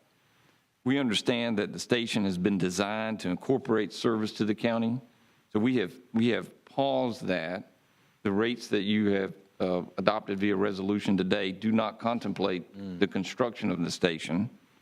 There's always opportunity, and the county has taken action on the rates that it will assess this year, so that's settled for the county. They've taken that action to set the maximum of what they could do. And so, given that uncertainty, we've paused it. Plenty of time if the county, wants to do something different for next year's cycle. Now we've skipped an entire cycle that may move forward as designed. If there ever was an occasion where the city did not serve the unincorporated area, and I've stated on the record, and I do believe this, contracts should be mutually beneficial. This is a contract. It's not a compulsory agreement. It's not an obligation of the city. It's not an obligation of the county. If it makes sense for the parties, we should do that. But to the extent that the city no longer served the county in the future, and the fire chief and I have talked about this extensively, we believe the station should be on the south side of Tallahassee. But if it only serves the city, it would be designed differently. It would be of a different scale and a different approach because you would not have all of the service territory to serve. And so if that is ultimately what happened, I think we would want to relook at it. Obviously, the cost would be less because the scale would be less. But we believe the presence of a station there is important. Sure. But there's too much uncertainty right now, so it's on pause, to answer your question. Yeah.